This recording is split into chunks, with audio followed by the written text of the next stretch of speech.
So you want me to do a 10-minute address, right? 10 minutes? Yeah. Yeah. Yeah.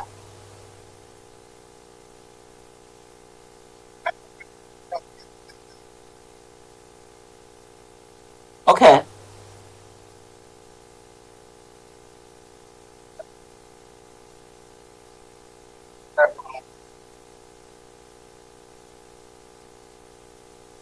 Good. Yeah. Thank you. Yeah.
Som, tá.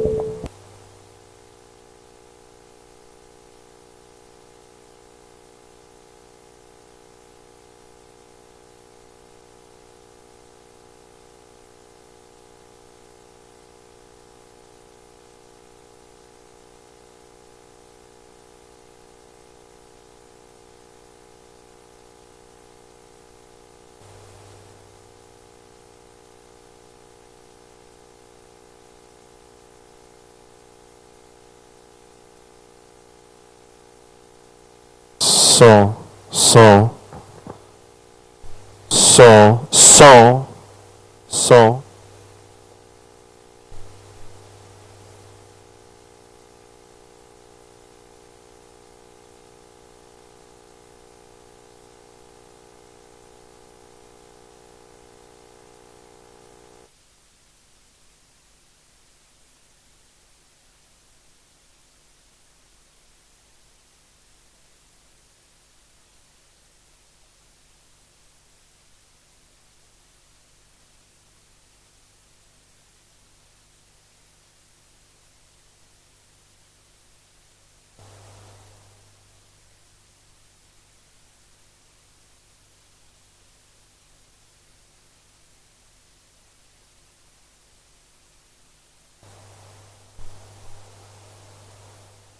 som,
som.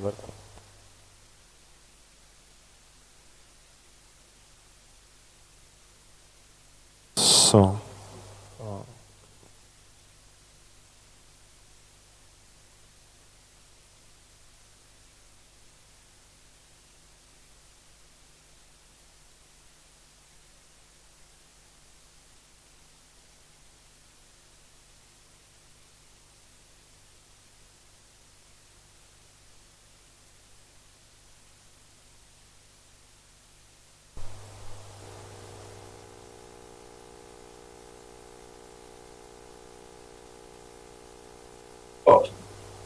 他说我们现在放的不是那个最后的 version， 我让他送，但是我就用这个 version，这个调音说，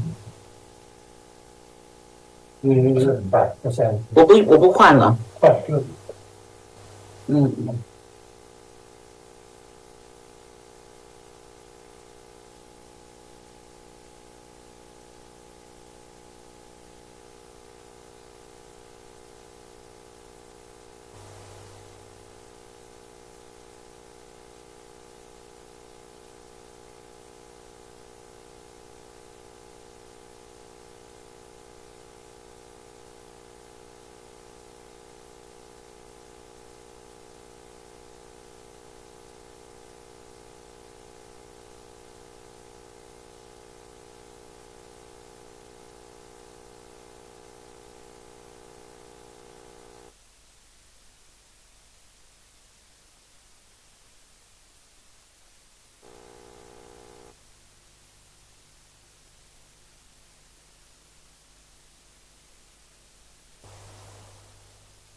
，Ah, não.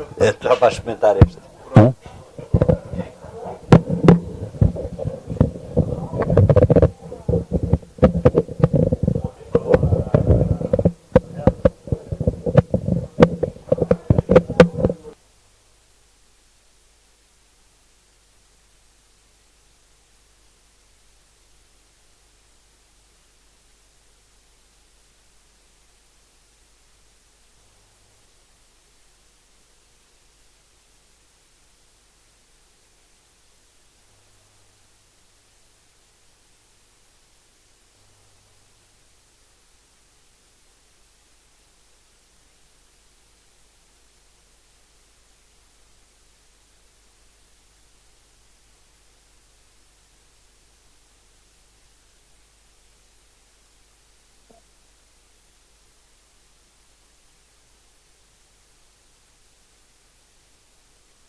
他说可能会满10分钟左右，反正你先跟他们讲这样。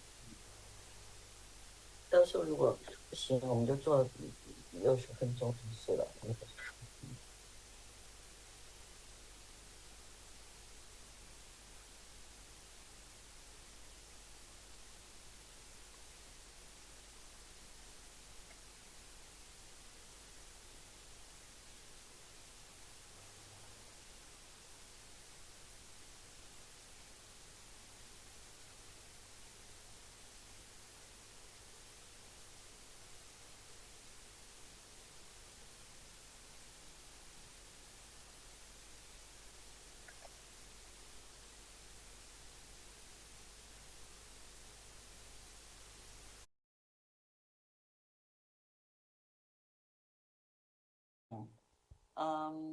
Thank you for being here at this transformation processes, Aplheleia seminar, on facing times of uncertainty, anxiety, and utopia. I am the current CIPSH Secretary General, International Council of Philosophy and Human Sciences. I also hold a CIPSH chair on New Humanities at University of California at Irvine, and as well as a UNESCO co-chair at McGill University in Canada on Global Asia. I'm trying to share screen with you with a PPT I had prepared for this purposes, which I was able to do without any problem earlier, but now I need to locate it. Let me speak about what I would like to do anyway, as we would try to do this. I think in the technical interruption, somehow the file tested was lost. Let me ask my staff to see if they could do it. Yao-Bing, can you load the share screen? Ping-chen, we can do one thing. I can ask one of the other colleagues to start, to give you time to locate the PPT. Will this be better? Okay. Okay, that's good. Okay, we will do that like that then.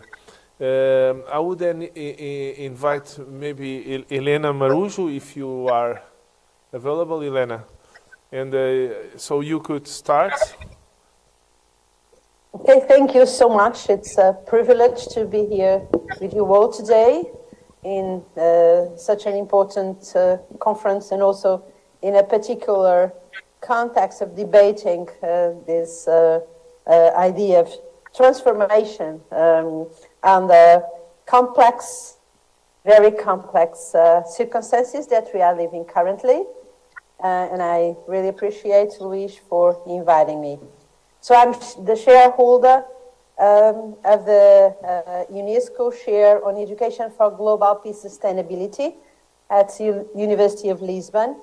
And in the last 5 years, we have bridging the science of peace, in particular positive peace, with the science of well-being. That's the main objective of this share. And so the topic of this particular morning moment, uncertainty, anxiety, and utopia, touches strings that are very important to the work that we've been very humble doing. First of all, I'd like to begin saying that under the current societal circumstances around the world, one of the things that needs to happen is to gain a conscientization, as Paulo Freire would put it, on our own circumstances in a way that is not, does not bring victimization. Societies have been complex ever. So if we think of ourselves in a way that somehow bring us a perspective that we are worse than ever, that will not help us move on and find solutions, because it will probably put us in a position of immobilization, desperation, loss of hope. So the first thing that I will say is that we have particular circumstances in our historical moments that we are living and that we created as humanity, but shall not lose hope or think that we are the worst or have the worst context ever. I'm sure some of us, if we think in terms of the Second World War or even in medieval ages, would not like to go back. So, second idea that has been interesting in us, so apart from helping people understand what is going well with the world, and what are the signs that keep showing us that there are many things that actually are getting better. The second thing has to do with the research that we've been doing on hope, what brings hope to people. We'll be launching a book and Springer this month of April, which is titled Hope Across Cultures. And we've been studying in the last 10 years what brings hope to people and how we can enhance it, because without hope it's difficult to get involved in citizenship processes or to promote initiatives or create solutions for the world problems. And one of the things that we've discovered is that people around the world, because the study is intercultural and is in many countries, coordinated by Andreas Kraft from Switzerland, one of the things that we discovered is that people tend to have very high hopes regarding their own individual objectives, but extremely low levels of hope regarding the collective and the future as humanity. And so there's a big gap between what we anticipate and desire for the society we want to live in, which is common around the world, as we have seen in our study.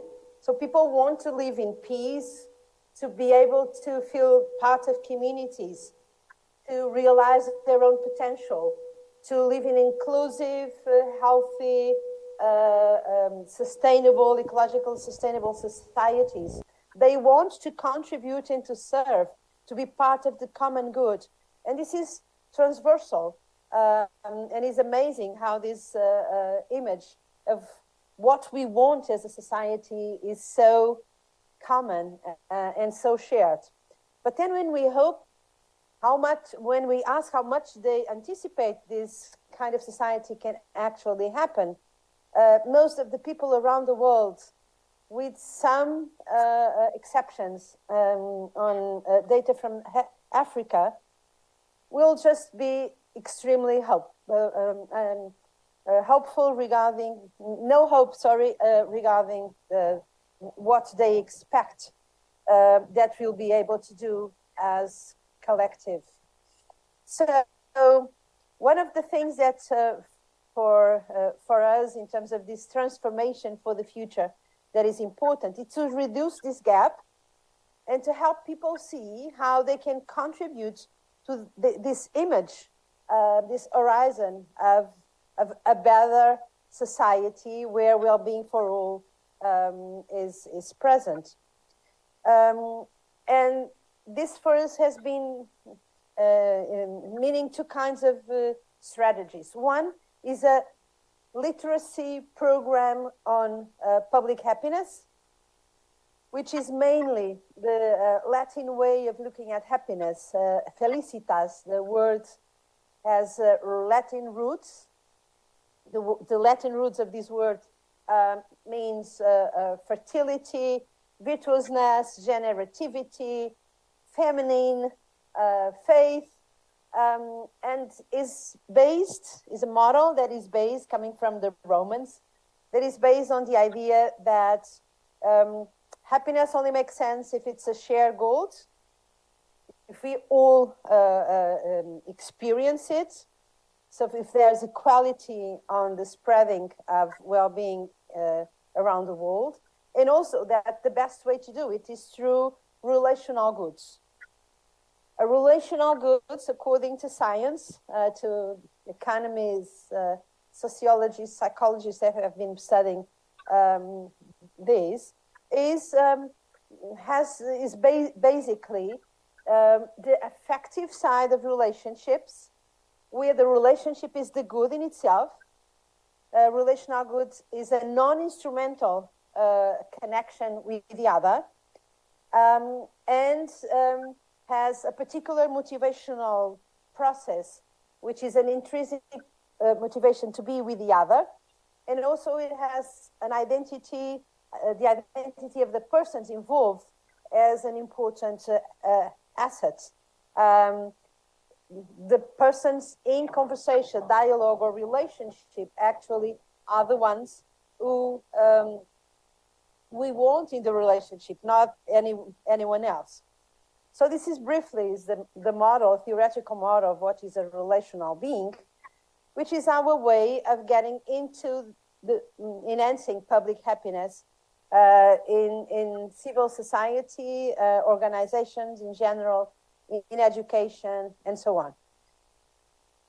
Finally, we also have been trying to bring, under this idea of literacy, of well-being, and peace, the approach to a positive peace, which is much more than negative peace, which is dealing with conflicts, eventually solving them or preventing them, which is a narrow way of looking at peace. But adding to it, as Hsiung Galtung, the father of the peace studies, defined it, a positive approach, which means our capacity to create attitudes and organizations that actually bring justice, promote and sustain democracy, that take care of equality in distribution of resources. And so that brings sustainability as a global aim. So when we talk about this consciousness, and in the next Day International of Consciousness from the United Nations, that will be in April, there is a need to bring relevance to the construction of a culture of peace and well-being. What is for us relevant into this process in itself is to be sure that we bring knowledge regarding even biological, psychoneurological assets that lead people to deal better with anxiety, which is unfortunately a pandemic around the world. But also that process of well-being and peace from an individual point of view is mostly also brought further to the way we relate with each other together. So it's not about only the not having differences and conflicts, but it is how to promote positive dynamic processes, participative process, dialogical process that are intrinsically linked with democracy, with justice, with development for all.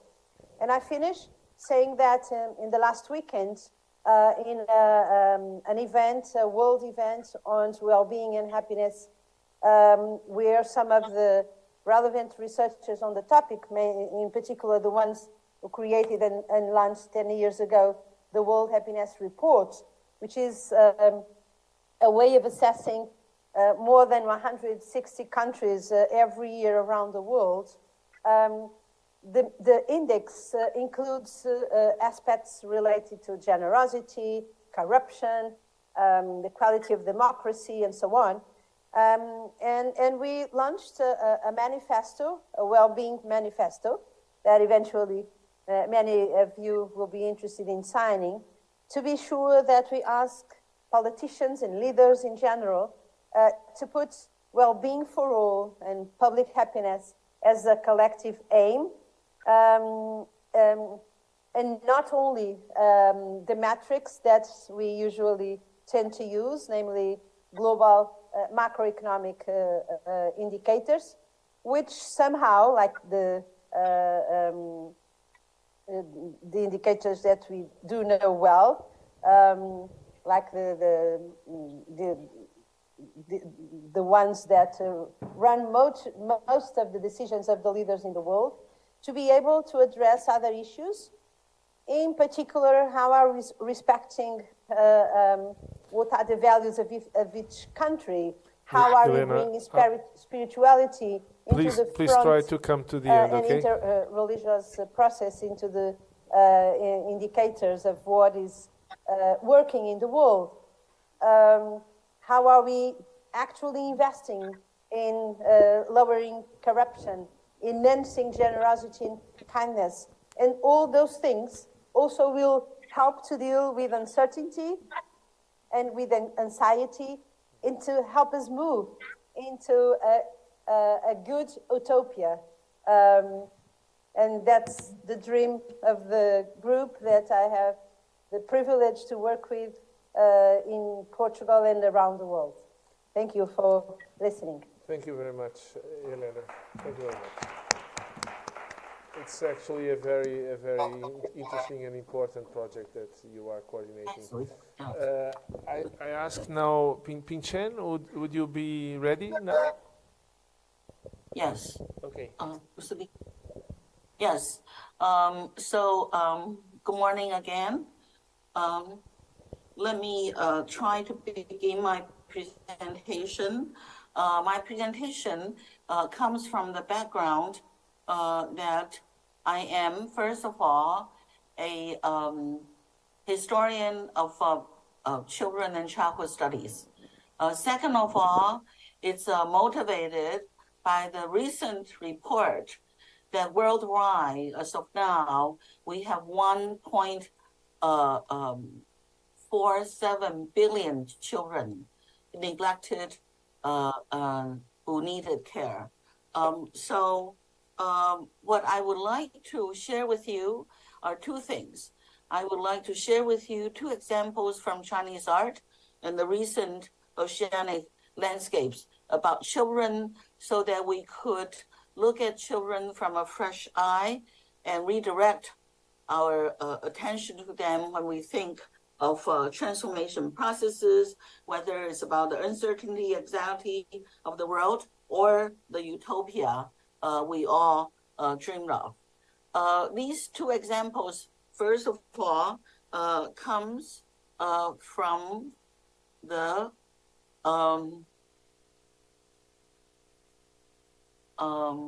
can I have my staff, Yao Bing, can you put your share screen? This share screen is not stable. Yao Bing, can you do it now? Yeah, all right.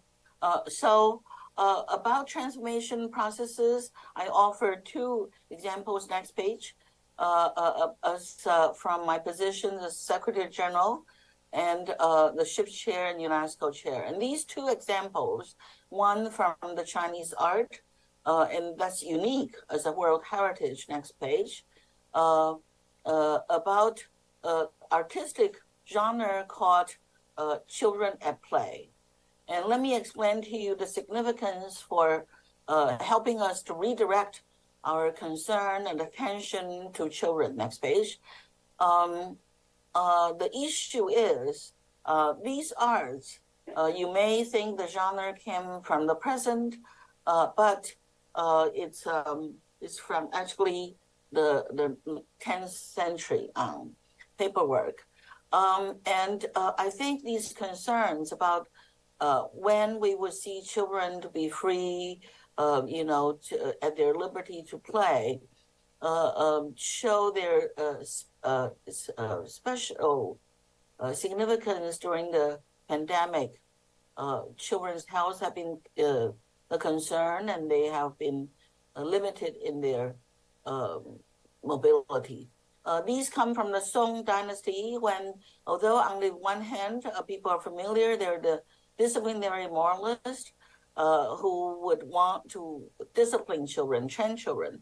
But at the same time, we have two things. First of all, the earliest world record of pediatricians, physicians and doctors who look at the health of children for under the age of 6. That's first of all. And then second of all, we have these artist work who painted nothing but children, and they have a very meticulous attention. And if you post that in contrast to Philippe Arié, and our schools historians concern, the proposition is had that children or childhood could be a modern invention. Next page. The thing is, even though we do have, the inferences of moralists whose, ideas of training children looms large, but it's a society that begin to have offer opportunity for trade and prosperity. Next page. And that if you compare that with the French or European scholars' idea that if you look at the European art, until the 17th century Dutch art, the children they see in the oil painting seems to be miniature adults, namely, children had not received society's attention until modernity comes to us. Next page. So these paintings of children picking dates, or women nursing openly village women from the 12th century, their paperworks, and they could remind us that at different times and from different cultural traditions, actually they may have a lot to share, to call our attention to the healthy, bouncy, and children in action in a natural setting. Next. The significance of this art is that these genre called children at play, these artists, they painted nothing but children. They always painted both girls and boys, and they usually would not paint adults by the children. Next. What such arts could, get us to think again is that if we consider the Taoist in pursuit of naturalist ideas, or the Buddhist sort of laissez-faire attitude, together with the Confucianists or legalists who tend to claim later. Next, we would next want to remind people with the artwork that these children's activities or playful things were not actually useless as the moralists warn us, because included in the philosophers, they're left-wing naturalists like Wang Yangming and others, and who would keep the wish for healthy, playful children around us to be an idea, part of the utopian pursuit, certainly in East Asia. When the European Enlightenment thinkers begin to remind people that children should have a right, we must attend to their needs to be healthy and to be free. Next, we could, try to remember what brought Jean-Luc or Jean-Jacques Rousseau to emphasize their sympathetic stance on the liberty of children to be important. Now, very briefly, using the last few minutes, next, I would like to share with you the second example. This is 20, 30 years ago when I did the fieldwork that would turn our attention from continental picture to oceanic conditions. Island studies have become more important both in languages and anthropological studies as well as public health. Next, I had the opportunity to visit 83 children spreading out 20-some islands. Next. And then what you discovered is that what we call children of the sea, we work with them next to produce early educational teaching material. This is my colleague, Professor Ong Fang, who was trained from Tokyo. When we were planning, Luiz and myself planned for the next CIPSH conference in Tokyo. I hope many of you would join us in August. We heard from the field that education should be the attention, but not college education. Really, people wanted to know more and think more and do more for preschool and early education. Next. And so when we, created these activity materials based on our living together, visiting children regularly, and tape each of their activities, 80-some of them, we created a community-based understanding and a way to look at the sky, look at the life from the perspective of these island oceanic children. Next. And these help us to develop, from a relatively rustic Marujo Islands, early education teaching materials or activity materials, really. Next, when our colleagues, Tony Chan, went back to do epidemiological works on these same population, we see that our hope for a more child-friendly and community sort of concerned future in terms of transformation processes may help us both to think more about uncertainty, anxiety, and also with some sort of utopia hope. Thank you very much. Thanks. Thank you very much, Ping-chen. So that's my, I just wanted to show you those pictures and help us to think about the water. I love Lisbon. I visited Lisbon always. Thank you. You have very good reasons also to love Lisbon, right? Yeah. Yes. Yes, because Ping-chen has a daughter living here. So now I would invite my colleague Lígia to... We can't hear you, Luiz. Oh, you can't hear me? Now it's better. Maybe because I'm far away. I would invite Lígia to take the floor, okay? Thank you. Thank you so much to you all. Thank you, Luiz, for the invitation. It's an honor to be here with all of these colleagues. It's a pleasure to meet you. It's also a good start so we can start to collaborate with each other too. So I'm Lígia Afonso, coordinator of the UNESCO Chair in Arts and Cultural Management, Cities and Creativity from the Lígia Polytechnic, whose shareholder is João Bonifácio Serra. So as Luiz asked me, I will show an example of how the UNESCO Chair has been working in some related issues about this theme, also referring to community-based projects, which are one of the issues we have been working with.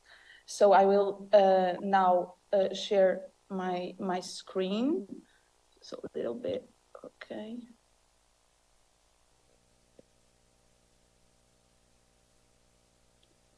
Okay, so just a minute.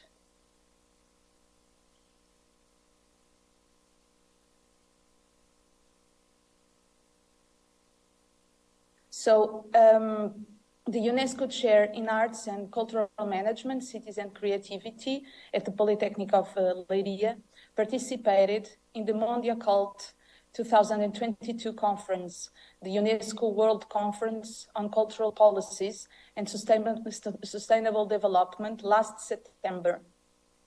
The three-day intergovernmental conference took place in Mexico City and marked the anniversary, the 40th anniversary of the first UNESCO World Conference on Cultural Policies, also held there in Mexico, during which UNESCO embraced a broader definition of culture to include value systems, traditions, beliefs, and expressions of living heritage, aligning cultural rights with human rights. It was 40 years ago. Last year, in 2022, UNESCO again invited its member states and the international community to jointly embark on a broad reflection on cultural policies capable of addressing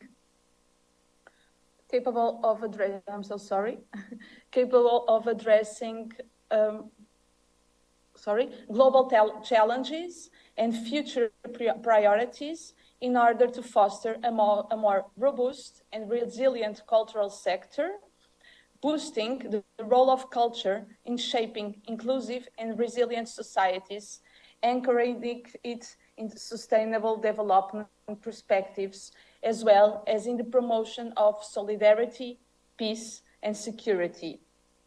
This Mondial Cult Conference was attended by 2,600 participants from all around the world, including delegations from 150 countries with 135 ministers of culture. These states unanimously adopted an ambitious declaration for culture that affirms, for the first time, that culture is a global public good and call for culture to be included as a specific objective in its own right among the next United Nations Sustainable Development Goals. The text that the conference appointed defines a set of cultural rights that needs to be taken into account in public policies, ranging from the social and economic rights of artists to artistic freedom, to the right of indigenous communities to safeguard and transmit their ancestral knowledge, to the regulation of the digital sector for the benefit of online cultural diversity, to artists' intellectual property rights and fair access to content for all, and to fight against illicit trafficking in cultural goods. These were the main issues of the conference. Other outcomes from the Mondial Cult include the establishment from 2025 onwards of a World Forum of Cultural Policies. So, in this framework, the UNESCO Chair in Arts and Cultural Management, Cities and Creativity of Leiria organized the meeting Learning from the Territory, Social and Artistic Community Practices as a side event in Portugal of the event in Mexico.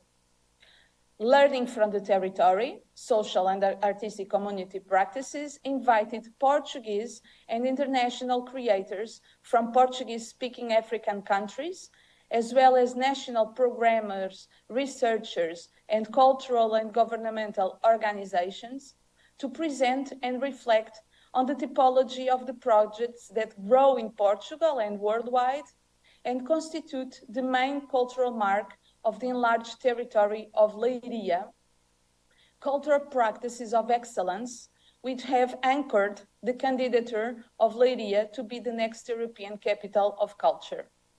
Here, in Leiria, coexist diverse and polysemic cultural practices and aspirations, mostly territorial-based, that develop artistic practices of community, which imply transformative, uncertain, and utopian processes, the motto of our roundtable today.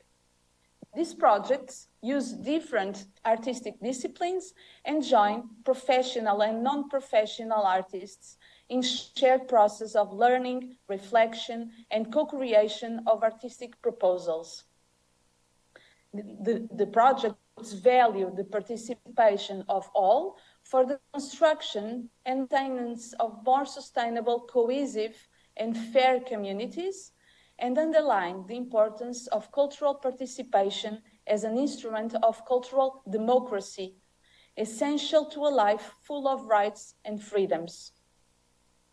We recall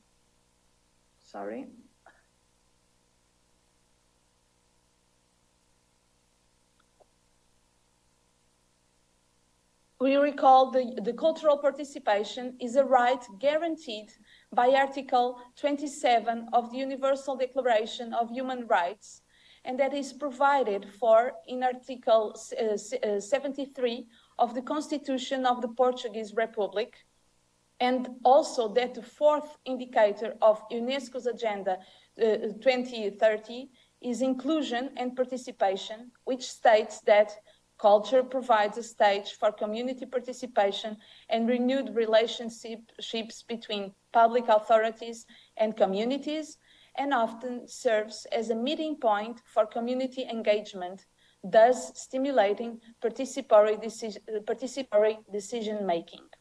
So, with François Matarazzo as a keynote speaker, and guided by the chair's mission to share and disseminate UNESCO guidelines aligned to good practices in the field of art and cultural management, the meeting aimed to catalyze visibility, sustainability, and international exchange of the presented projects, as well as the understanding and inclusion of the social artistic community and participatory practices in the local, regional, and national public policies and economics.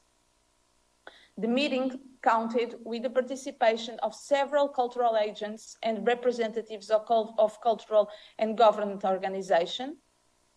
It was held at ESAD, Caldas da Rainha, the School of Visual Arts and Design in Caldas da Rainha, in the days immediately prior to Mondia Cult. The first panel, it was called The Community in the Middle, referenced the show Meio no Meio by Vítor Hugo Pontes, and contextualized nationally and internationally this typology of projects from case studies such as Labi Caveiro, Laboratório de Cidadania Intercultural.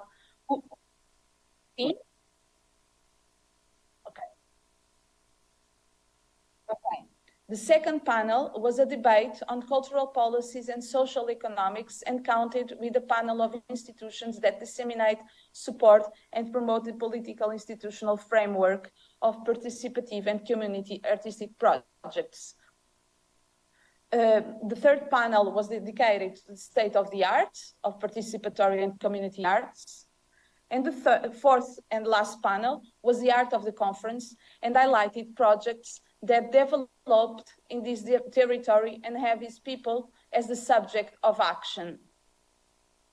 The following day was reserved to two participatory workshops with ESAD students in the morning, a workshop based on a proposal by Osso, and another one proposed by Pedro Coquenão. It is important to note that the students of programming and production graduation course of ESAD produced the event, that the students of Masters in Cultural Management moderated the debates and wrote articles for a publication that, together with students of the Masters in Graphic Design, we are now editing. The objectives of the conference were to contribute to broadening, sharing, and exchange knowledge and impacts on cultural policies and sustainable development through the lens of community, social, and artistic practices, starting from a territory-based learning methodology focusing on the region of Lígia, to integrate the Mondial Cult Conference in order to foster the international dialogue and cooperation of the chair and confirm itself as a mobilizing platform at the service of a cultural network. I'm now finishing.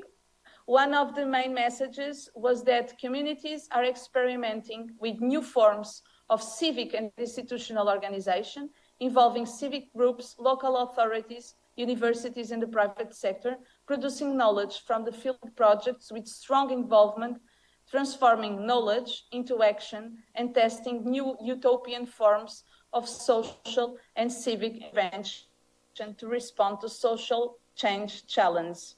We will be glad to welcome you in Lígia. Thank you so much. I'm so sorry to say that I will have to leave earlier. I'm so sorry. I would love to stay with you all the time.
Tá, obrigado. Estão a ouvir desse lado?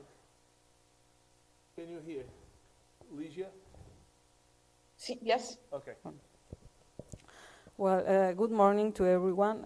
First of all, I want to greet all the colleagues in the panel and all their interesting contributions. And of course, thank Professor Oosterbeek for the endorsement of the invitation to Professor Arthur Sa, our shareholder, to be here with you.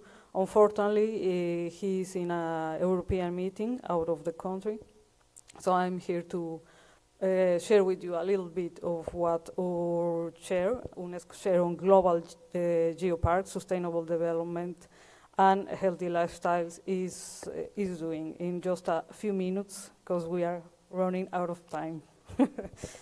Well, this chair was established in 2016, is held by the University of Trás-os-Montes and Alto Douro in northern Portugal. We are currently in our second period that will end next year. And until now, our chair counts with quite a good network of 19 universities, 2 UNESCO file office, 1 UNESCO National Commission, another UNESCO chair, more in deep, but also with this chair, and 2 private foundations, and also other private initiatives. We are mostly in countries in Latin America and Caribbean, but also in African speaking Portuguese countries. This is more or less our map where we are working in a network. As you see, it's, as I said, Latin America and Caribbean, the Iberic Peninsula, and also African Portuguese-speaking countries. Our main goals, even it's a lot broader, but we will focus since the beginning on the sharing knowledge, training regarding the initiatives that can be developed in UNESCO Global Geoparks, always based on sustainable development. For those that are quite related with UNESCO Global Geoparks, these are territories that aims to work to develop the local communities, taking into account from the base the geological international heritage, but also all the components that lie above from this geological heritage. So in this sense, UNESCO Global Geoparks work with the natural and cultural heritage being tangible, intangible, and biotic and abiotic heritage. And in this sense, also the main goals, as I said, is work a lot in the North-South and South-South cooperation in order to create transformative attitudes and transfer of knowledge for different initiatives on educational programs. A lot of the work we have done is based on exchange of students and academics, and also to work in participatory processes on the academic, but also outside. And in this sense, some of our main achievements during these 6 years have been, we have carried on until now 7 editions of our International Summer University on geoparks, sustainable development, and healthy lifestyles, but each year has a main topic. We try to align the topic with different UNESCO years or decades topics. For example, last year we focused on the decade of the oceans for sustainable development. The first 3 editions were in a presential format in UTAD, but also visiting a lot of different territories from World Heritage Sites, but also UNESCO Global Geoparks, among others. We have an interesting edition in Brazil, in the Araripe UNESCO Global Geopark, and the last 3 editions were in a webinar format since the situation of pandemics. In total, we can contabilize around 550 participants from 82 different countries in all of these editions. We have a very active scientific production. I don't have numbers at this time, but more or less regarding the advanced training, this chair has until now auspiced around 15 master and PhD degrees, and currently we have around also 15 students from postdoctoral and also PhD. It's important to say that the high patronage of the Portuguese President of the Republic has supported some of these initiatives. Also, it's important to mention just a few of the projects that we are involved, international projects, a lot of them Interreg projects from the Atlantic area, but also Spain, Portugal. One initiative project that was very linked with private entrepreneurs was the SDG Labs, work with private sector of production, food production, in order to make their business more sustainable, and to highlight also the initiatives of the International Geological Science about the first 100 geological heritage sites. And particularly important, this chair has advised in African and Arab states country through the grant for geoparks led by UNESCO and the Global Geoparks Network. Our ongoing flag projects, we can mention the creation of a new geopark here in Portugal. It's called the Atlantic Geopark Project. Also, we go carrying on the International Summer University. This year we will have the edition here in Portugal and also another edition in Brazil. And the main project we are developing is an international observatory of UNESCO Global Geoparks, which aims to be a platform, open science platform, when you can access to the different initiatives. All the 177 geoparks are carrying on in the domains of sustainable development and all the different aspect areas. So this platform will be a nice tool to access to different good practices and examples also related with the different SDGs of the 2030 agenda. So Just to finish, please, all of you are very welcome to contact us. We are actively working. We want to share, and as Professor Oosterbeek said in the beginning, the idea is to establish more cooperation, more networks. So here is the webpage and also social networks, and thank you very much for your time. Thank you, Emmaline. Thank you very much. And now I hand the floor to my colleague, José Eduardo. Franco.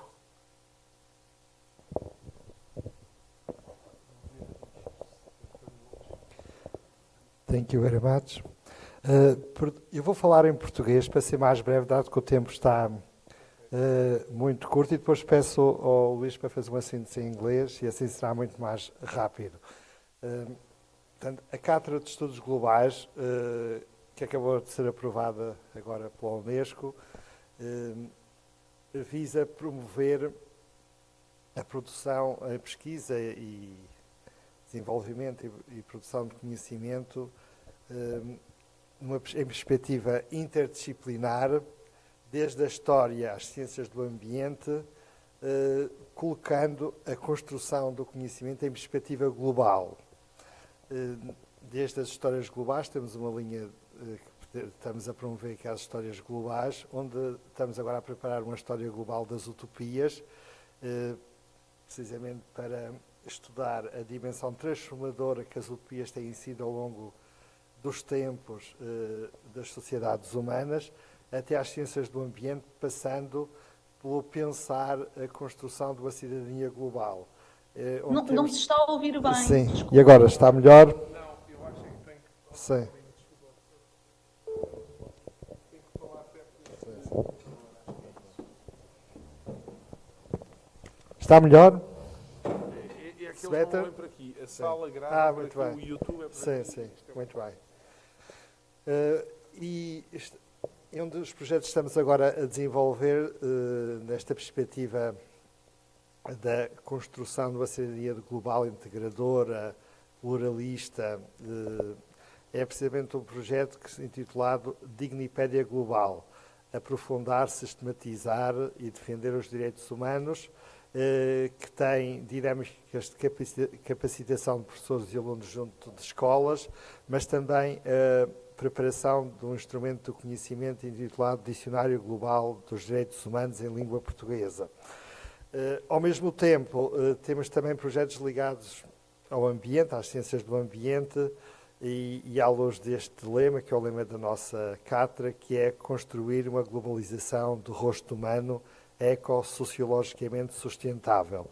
E esta cátedra também está associada a um projeto, a um programa de doutoramento em estudos globais, natureza interdisciplinar, que cruza áreas de ecologia e ciências do ambiente, passando pela economia global, política global, história global, literatura mundo, ciência das religiões, entre outras áreas de saber. E, ao mesmo tempo, esta área está associada à construção de um novo centro de estudos, que é o Centro de Estudos Globais, que está tudo em processo de dialbar, isto é, está em processo embrionário de construção neste momento. Portanto, estamos a assistir ao nascimento de uma dinâmica de investigação nova que queremos pouco a pouco consolidar. Muito obrigado. Obrigado, José Eduardo. Antes de mais, I'll make a brief abstract. This chair on global studies, which has been recently approved by UNESCO. There's also a similar chair on CIPSH that already existed. Attempts to focus on interdisciplinary studies, running from history to environmental studies, and having as a main contribution the preparation of several global histories, which is a project, by the way, that as a relation to the CIPSH project of global history of humankind. So several global histories have already been prepared or are under preparation. among which an history of utopia. Luiz, não se ouve. Oh, sorry. Mas eu estou a repetir de qualquer maneira basicamente o que ele disse. Estou a resumir em inglês. Mas, so it's, in this case, a focus on the transformative role of utopia. The project globally is largely focused on issues related to citizenship, global citizenship, including aspects of how you can intervene in schools and capacity building for schools and both pupils and teachers. There's one important project called Dignipedia. Most of this work is focused on Portuguese-speaking countries. So this is the predominant approach, although it's not close to them, but this is the dominant approach.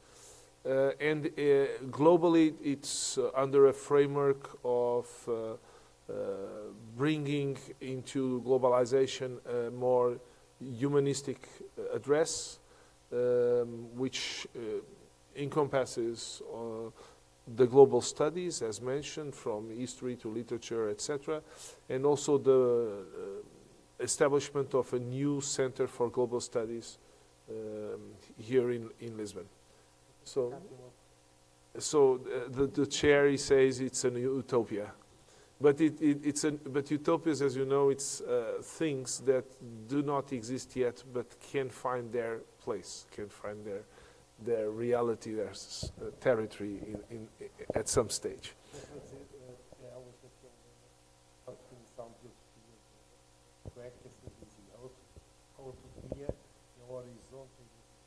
Utopia is an horizon in movement, as Umberto Eco said. Okay, thank you very much for all the presentations. I think you could all understand that there are several elements of vicinity involving the various colleagues that spoke. I will not say anything about our own chair here because all of you know about it, so no need for that.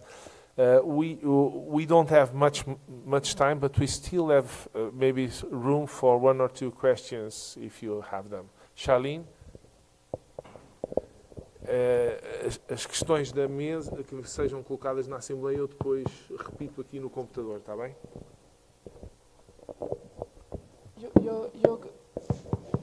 You're going to say, because in the Zoom they are not hearing me, is it? Yes, but I will repeat. Okay, my question was for the UNESCO chair on geoparks. So you are question is for the UNESCO geoparks.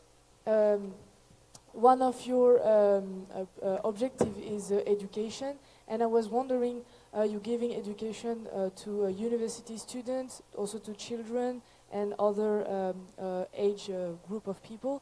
How do you manage to to adapt and giving different teaching activities because they are waiting for a different knowledge?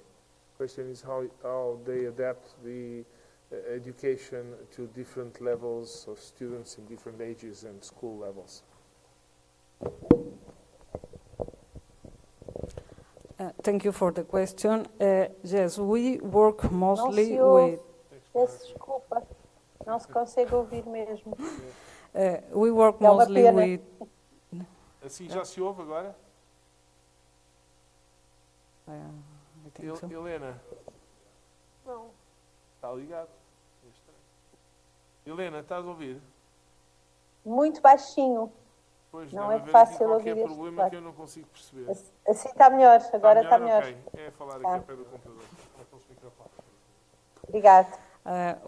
As I said, we work mostly with university level, indeed, or training courses, but also work a lot with the staff of the UNESCO Global Geopark in capacity building and to create different strategies to download the scientific knowledge and language to the basic schools, to the secondary schools, in order to make it more accessible and improve the communication.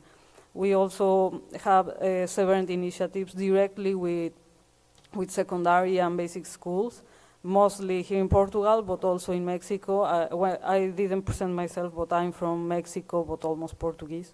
So in Mexico, we work a lot also with indigenous communities at the level of children, a lot of workshops and develop didactic activities, games, but mainly our area of domain is working with universities, but always link a lot with society, with the UNESCO territories. I don't know if I answer. Anyone else? Yes. What you got?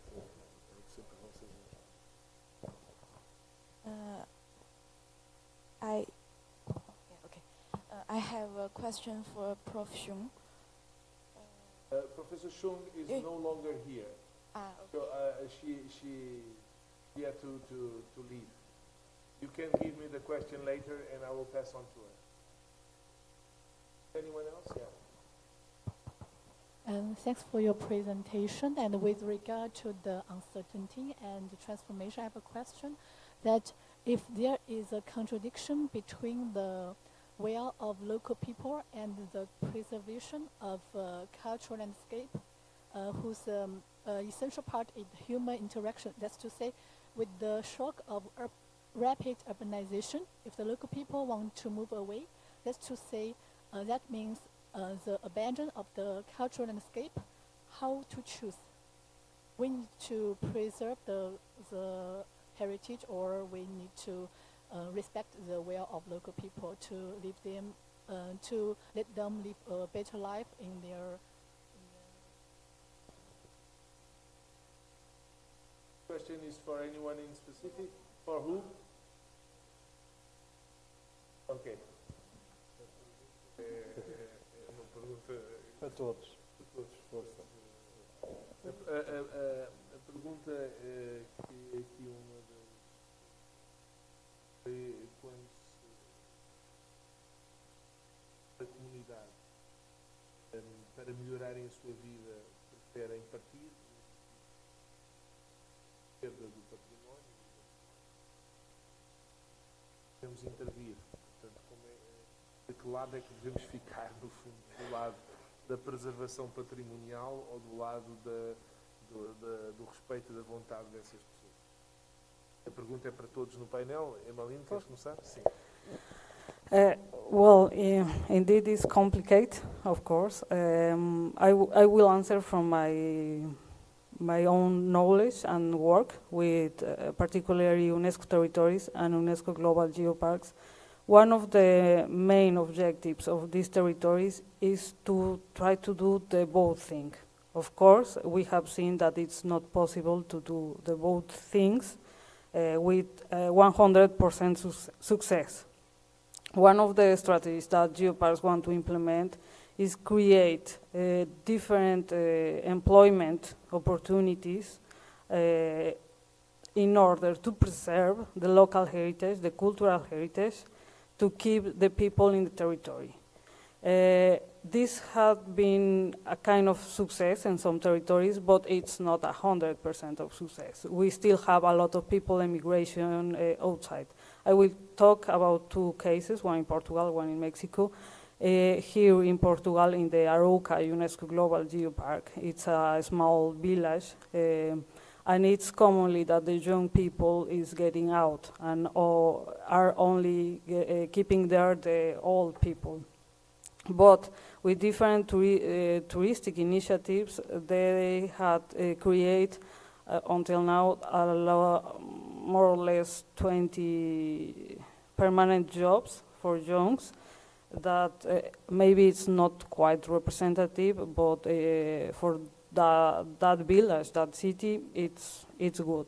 And the case in Mexico, also I was saying with the indigenous communities, this has allowed not properly create formal jobs, but we have a lot of women working with kind of pottery, an ancestral pottery with more than 3,000 years, and a lot of these women are the last one to know this, because the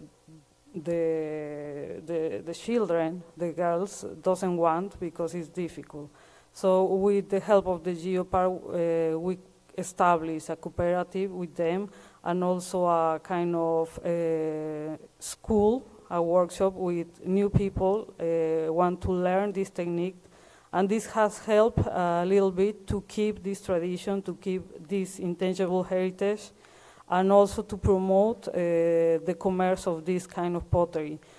But indeed, I will say that it's quite difficult to have both of things. So in my opinion, each case has been to evaluate and think about what is the best solution, and also think the challenges, try to go to the opportunities, what we can do to improve these situations. But indeed, it's an utopia. Thank you. Helena, quer dizer alguma coisa sobre isto?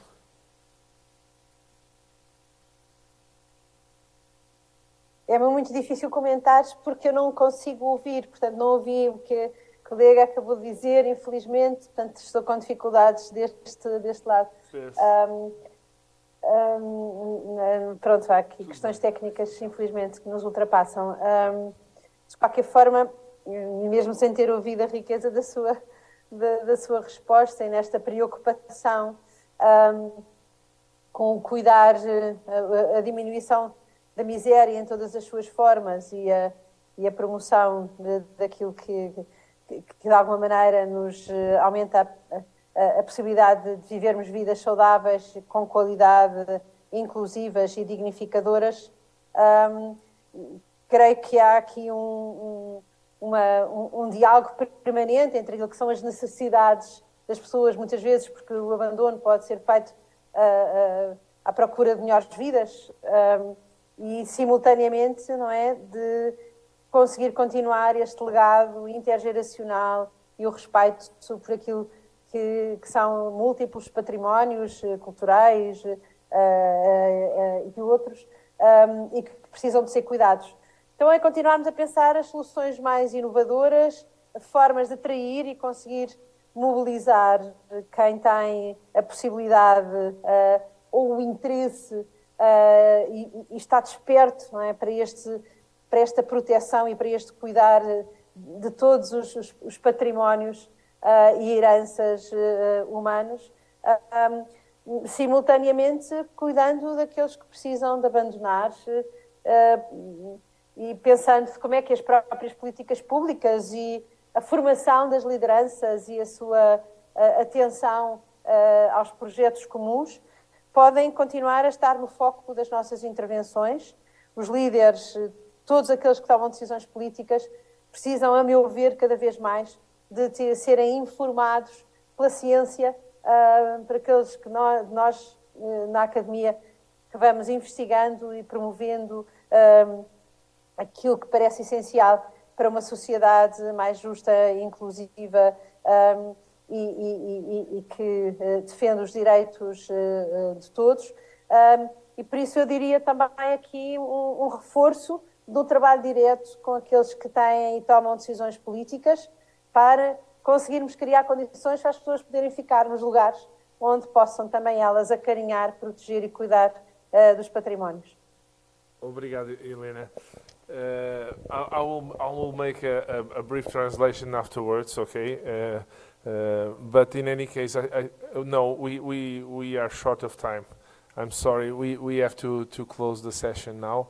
But I will give, if my colleagues agree, and Helena, if anyone wishes to interact with your chair, if you don't mind, I will give the contacts, okay? I'm sorry, I've jumped to Portuguese. I don't know why. Yeah, well, it was my fault because I addressed you in you are like me. You answer in the language you are addressed by. So thank you very much for your participation. Thank you, my colleagues, as well here in the table. And let's give an applause.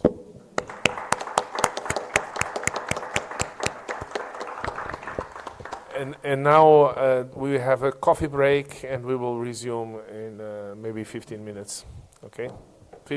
half an hour. Obrigado, Helena. Obrigado pelo convite.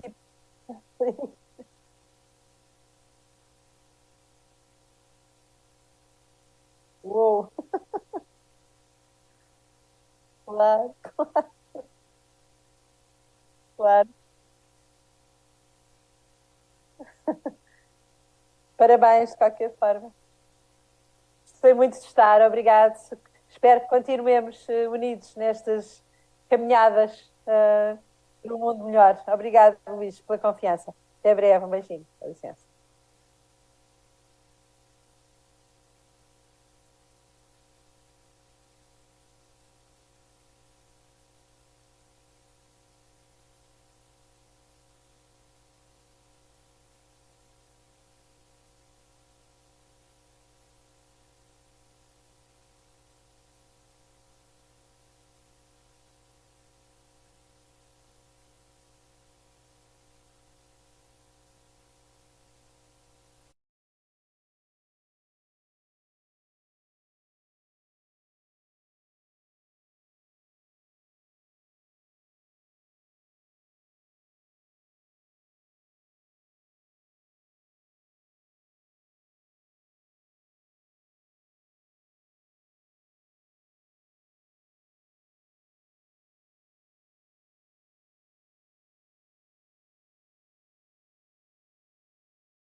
of a network of libraries of the Baltic, the Biblioteca Baltica, and today we have it again among us. And of course, Renaldas is also one of the founders of Aplheleia.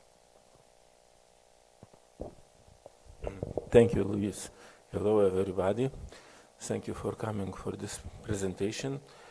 Actually, I was telling to Luiz that it will be not about library presentation. It will be just around topic transformation, adaptation, and community-based organization in general. But first of all, I would like to start from a short movie, very short movie, 1.5 minutes. And after that, you can sit and scroll your devices. It's okay. We start.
Sorry for some delay.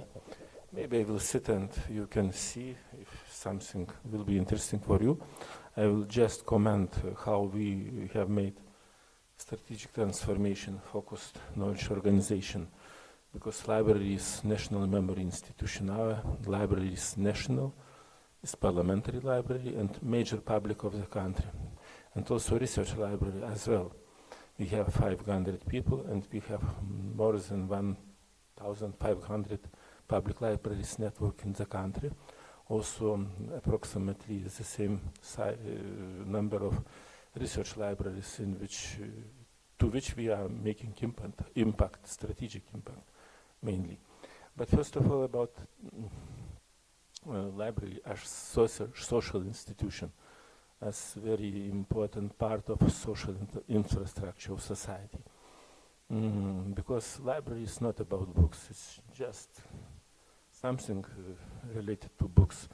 But library is a place where people are meeting people, minds are meeting minds, and it was our simple concept, how to realize how to do a strategic communication center from strong social institution, which in times of crisis is not a problem but solution in times of any crisis. And because we are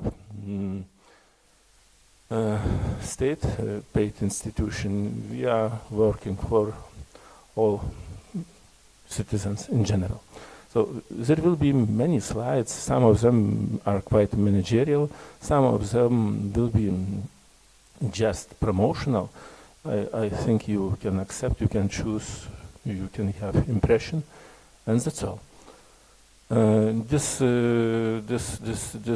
movie which was shown to you, it was old movie. It was 2017 movie, because after major reconstruction we have opened our library on 2016, and it was nothing here except empty spaces.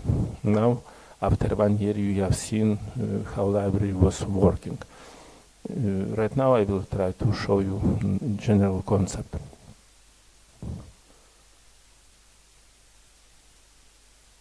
Well, changes from society 4 to 5. It's compared with society number 4. Society number 5 is characterized by problem solving and value creation, diversity, decentralization, resilience, and sustainability, and environmental harmony.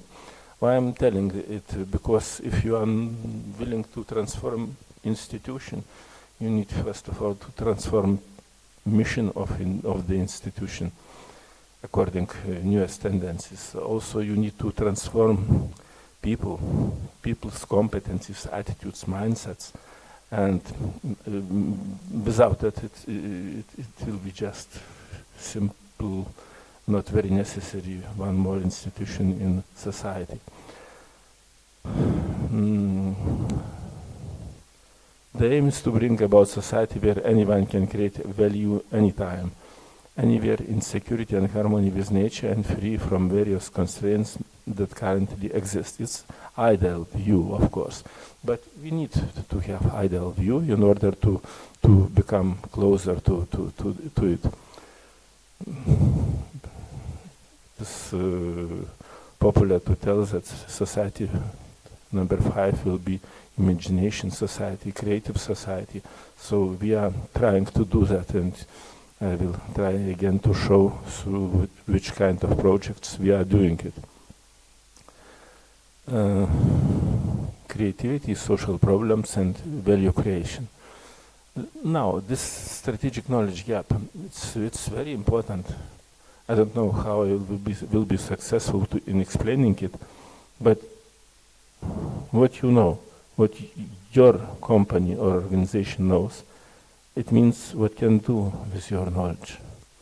But now time requires what you must do, and you cannot do this kind of things with this level of knowledge. So you must know much more, much higher.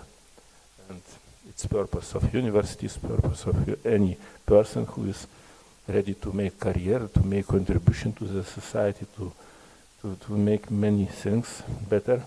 It's about strategic knowledge gap, about knowledge strategy link. It's possible to speak about this slide several hours, but it's major strategic orientation which was leading us. Now in my 500 organization, I have about 20-25 people who have critical competencies. They are in critical missions and they are doing biggest job. Other people are very good too. They are making more simple tasks, but also very important.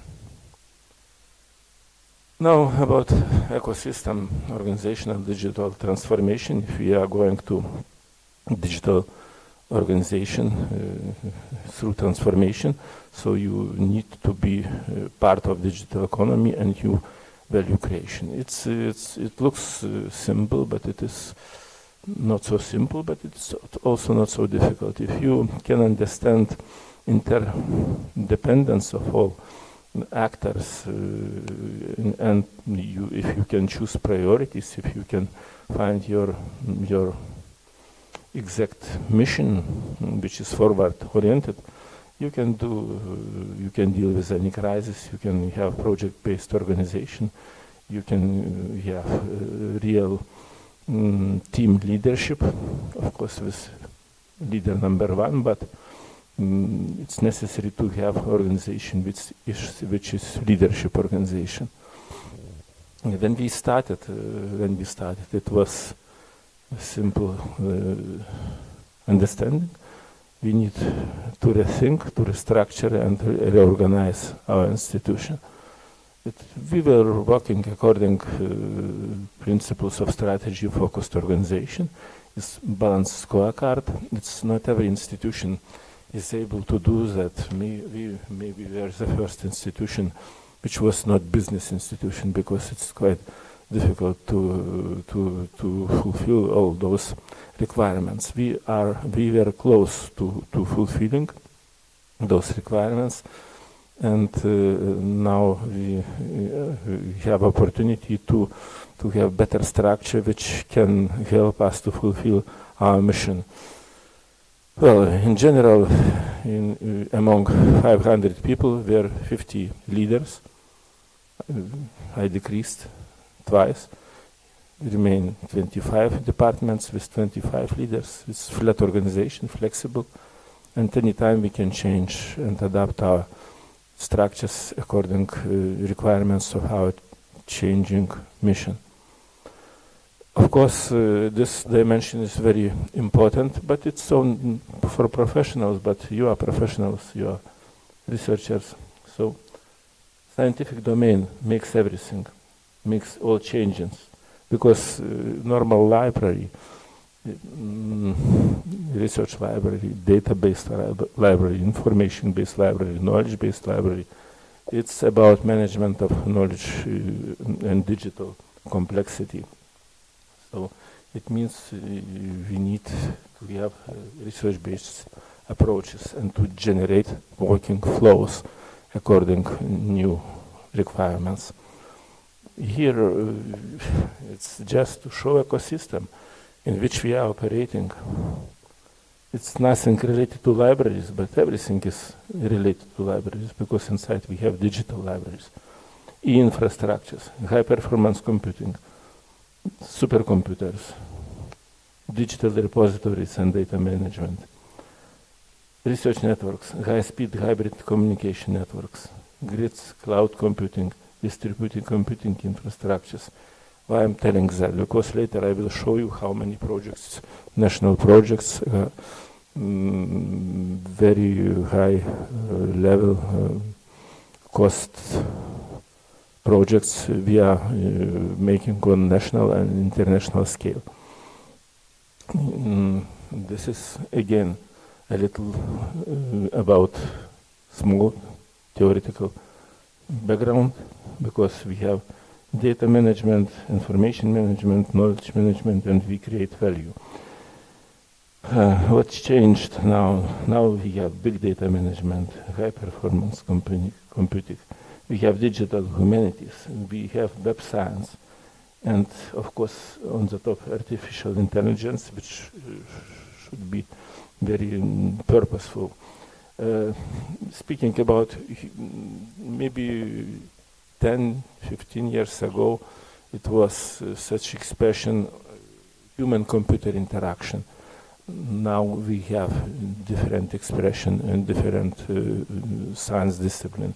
Web science, human-computer interaction. I used to work maybe for 10 years together with South Korean universities, and now people who were engineering people, they are calling themselves web scientists.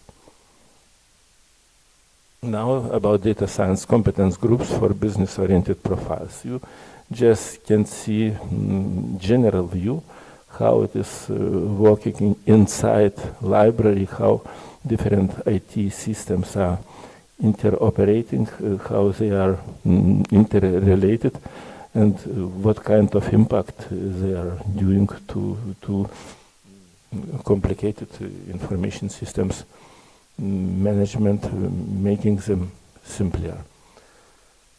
Okay, it was a heavy part, and I don't think it was too interesting, but when we reconstructed our library, it was old building, old classical buildings built in Soviet times. and it was almost crashed. But inside we had opportunity to design what we knew, what we want. It's dream situation. And we designed new spaces, new areas, but before we needed to imagine how we want to see a library which don't exist yet. Okay, here you can see something like mapping of our library, strategic mapping. It means that our priorities are not only culture, it's also education,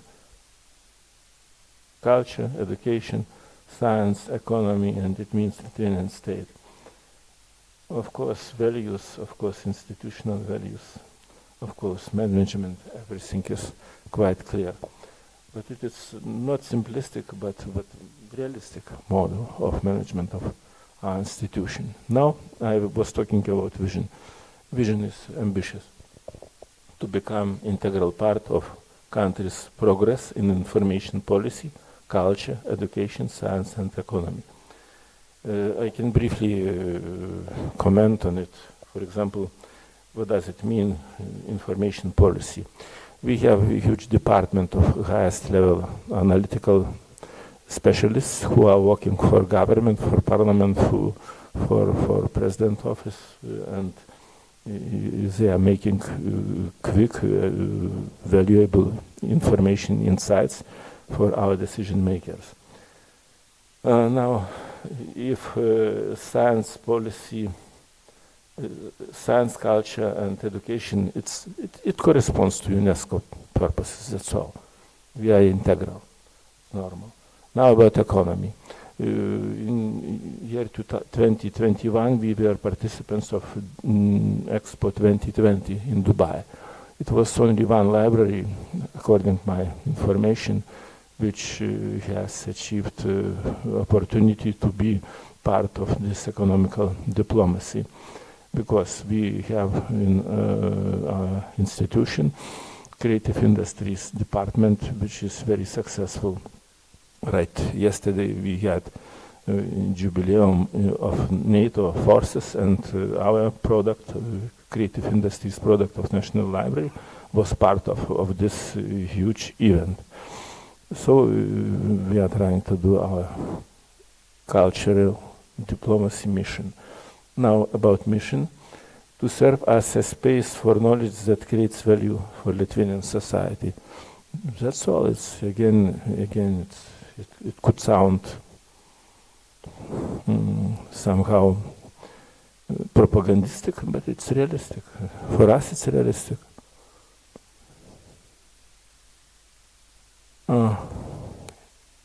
It's a little bit different expression, but it's about the same: economy, science, education, culture. It means state. We are looking to trends that affect national information policy that affect information and communication technology infrastructure. I have shown it about big data, artificial intelligence. We also affect social environment. I was talking about library as social institution. We are doing social communication, social projects, etc. And other trends that affect information environment, it's simple, it's our core business. Now we have for ourselves, of course, strategic map of the National Library of Lithuania. This strategy is short-oriented. We are doing strategies only for 2-3 years. This strategy will be finished at the end of this year.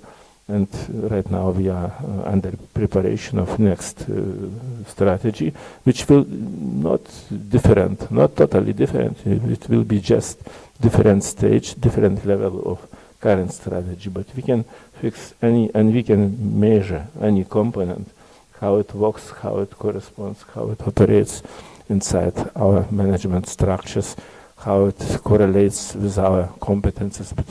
Because library is not about size of people, library, it's about critical competencies and critical missions.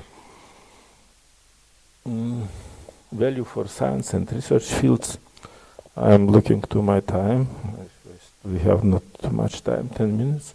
But you can see basic concept. It's information and knowledge-based decisions for key groups, scientists, researchers, analysts. It's high-level staff working inside library. If I can compare, maybe 80% from 500 people are from all possible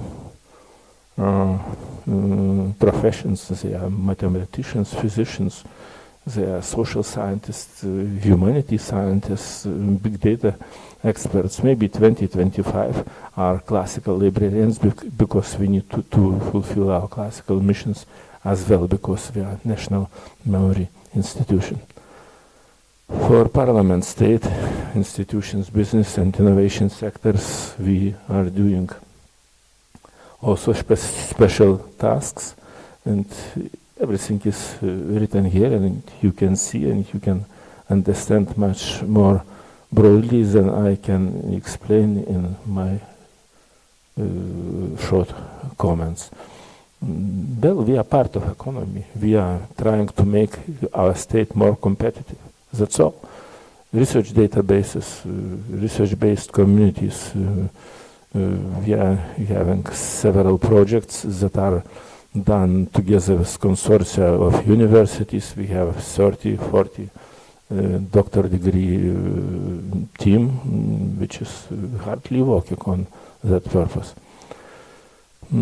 Creative industries, it's quite new. It's very promising. It's very necessary in our times. Yesterday I have showed to Luiz how we are retransforming classical books, even for small children. Yes, they can get up from mobile phone. They can take normal book. I don't have time to show it, but if somebody will be interested later, I will show. And it's for educational purposes critical. What's more, now this major management structure of the library, if you see below organizational resources, it means departments. It means about 25 departments inside library, and it means that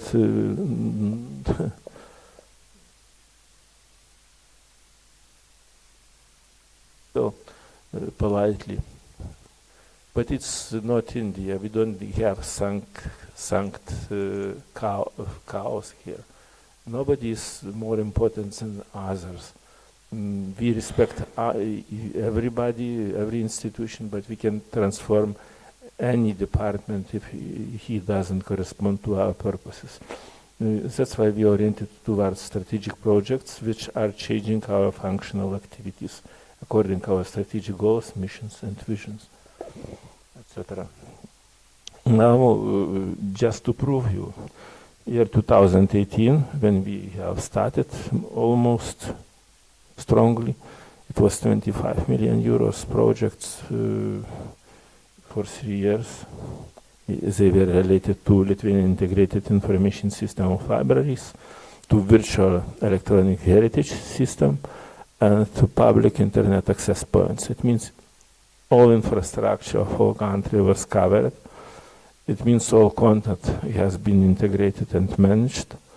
We have been coordinating 24 institutions, not only libraries, including national memory institutions like museums, archives, radio and television, etc. Now we, from this year, we are moving, because we were successful in national project. We were selected between 12 projects as number one, and we received approximately, I don't know how much, 36 million. For National Library, it was 28 million. From this year will be for e-culture platform project, etc. Again, all museums, archives, it's in Lithuanian, libraries, publishing houses, publishing institutions. Even our encyclopedia, National Encyclopedia institution this year has been integrated into National Library, because in order to integrate major national identity-related content and to strengthen our national identity, image and reputation. Of course, we are part of Vilnius, which is beautiful capital of Lithuania, and 700,000 people, and we are trying to be efficient through our processes. We are building smart national library, and we are using many approaches, many integrated approaches, which are related to smart cultural city, smart touristic city, learning city, knowledge city, etc. Inside library we have also a hub for business people, for innovative business people, for strategic intelligence even, and for big data management. I'm speaking very briefly and very chaotically, so I'm sorry for that, but I need to hurry. Of course, we can adapt this model to any purpose. This kind of model of Vilnius Creative District, it is related to tourism, to touristic district, and it corresponds to our technological context and to advanced cultural services. Now will be easy slides, easy.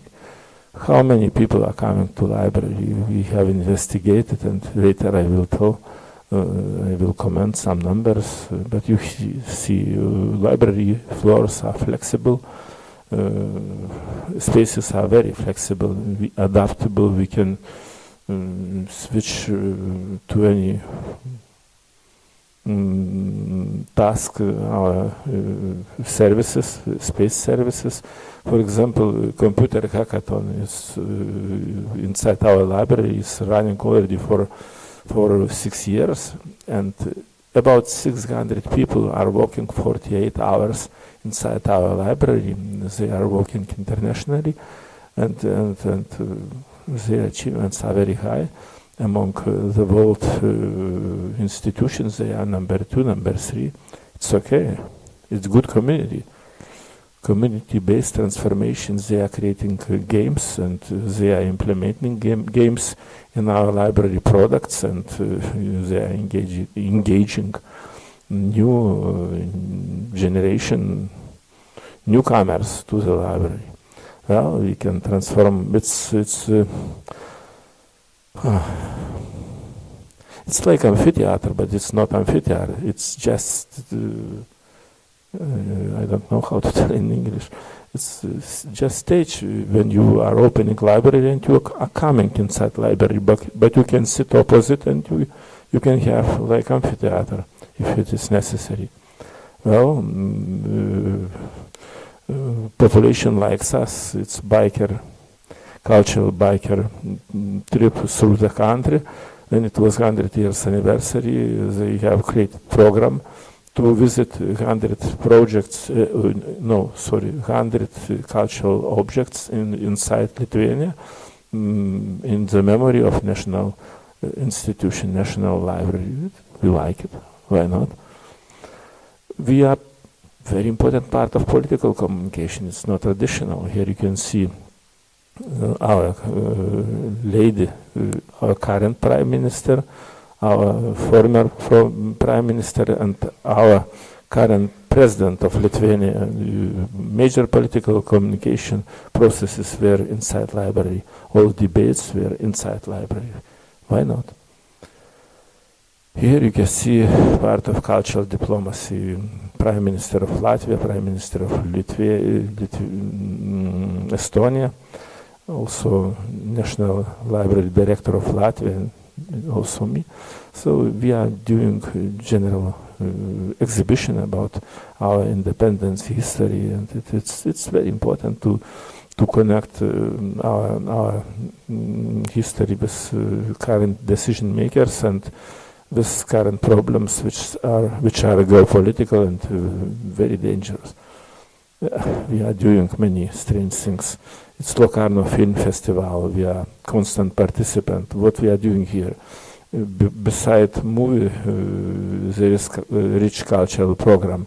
And in the center you can see President of Switzerland and Lithuanian team. And so we are, National Library is making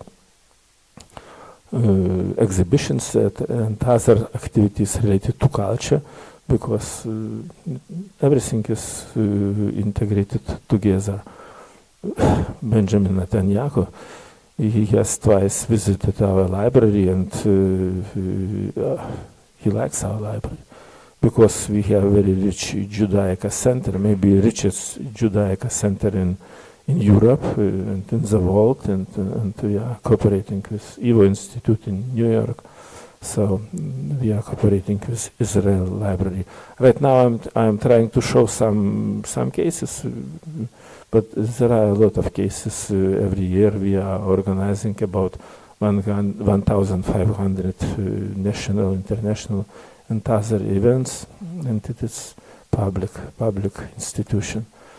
Well, it's Ukraine dimension. We are working with Ukraine from 2014 when war in Crimea has started, when aggressor has took Crimea, and there are children from Ukraine, but maybe 50 strong activities have been done through all those years. People from Ukraine, fighters from Ukraine, who are not able more to fight because of damages to their health. There are our project leaders. They are value-oriented leaders. Okay, we are parliamentary library, and just parliament is beside our building, and many important events are done together. I think sometimes it's good when leaders of presidents, ministers of foreign countries are together with library institution leadership. It's okay, because we are parliamentary library. Now, latest activity, maybe latest, but most important, I have talked about it. National Library as participant of World Exhibition Expo 2020. From one side, you can see our pavilion. This pavilion was elected as #2 among 200 countries, and our exponent was in this place. We have interactive object, but also it was very important that it was organized World Leaders Education Forum, and I was invited to be part of it. It's also not very specific, but not only because right now major job is library.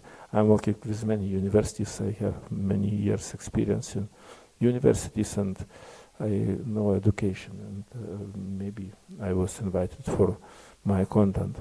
So, but it was possible to position library. It's about public policy, advocacy, and lobbying in right terms.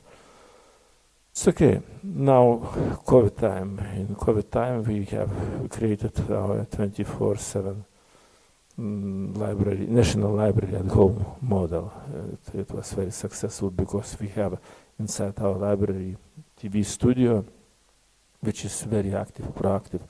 We have maker space, and which was also its promotion. Of course, it was selected among 200 maker spaces across the world. In IFLA, it's Federation of Library and Information Organization, one of most innovative and creative. After COVID, we received first place among public institutions, not libraries, but public institutions, award for gratitude and of gratitude for public spirit. It was nice because we were just working, but it was nice to be noticed. Now, 10 seconds. 10 reasons why you should visit National Library of Lithuania. Last part, it's just promotion. It's maybe not very serious part, but my intention was to use my time as much as I can. You are welcome with free entry to National Library. Luiz has visited, he knows. No, we have no limits to come. Contemporary service in modern space. We were recognized in many exhibitions. Our TV studio is formatted from high-level journalist professionals, and she's very popular, and she's promoting content of National Memory Institution, but not only. We are organizing debates, public debates, cultural debates, and political communication debates, etc. Wide array of meaningful events. I have told about 1,500 events per year. We are intended to be hub of knowledge quarter. It's building, library building here and yes, here. And beside we have parliament and other institutions, and we are trying to be in the center of it. Hub, main activity streams, maybe I will read. Main activity streams in our hub: big data analysis, modern education, startups, information and communication technologies, financial risk management, advanced biotechnologies, creative industries, digital communication, and social networks. It's topics of our hub. And people who are coming here, they have their own offices, they pay something for it, but they receive many benefits. Of course, attractive place to meet, inner creator. We have maker space. I have thought about it. For little ones and school-age children, we have classical library. Cause environment, treasury of all kinds of information.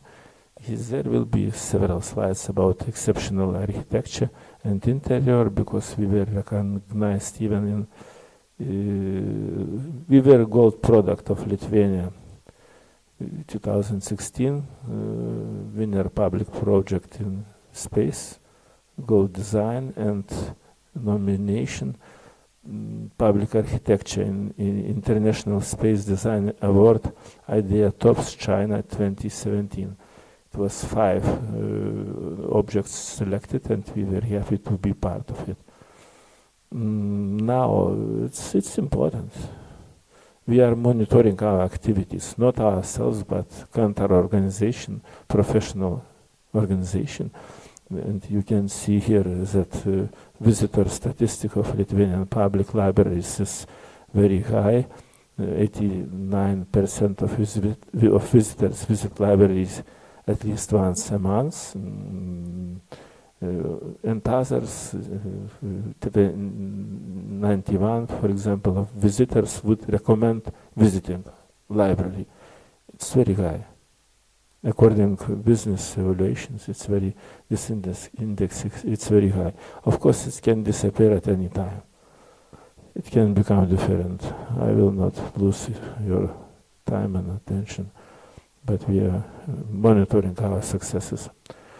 Well, it's promotional, but it's I'm here with Swedish ambassador. We are opening new space according Swedish model in children's department in Lithuania, and of course I was speaking a lot about technological means, but our most valuable intelligence isn't artificial.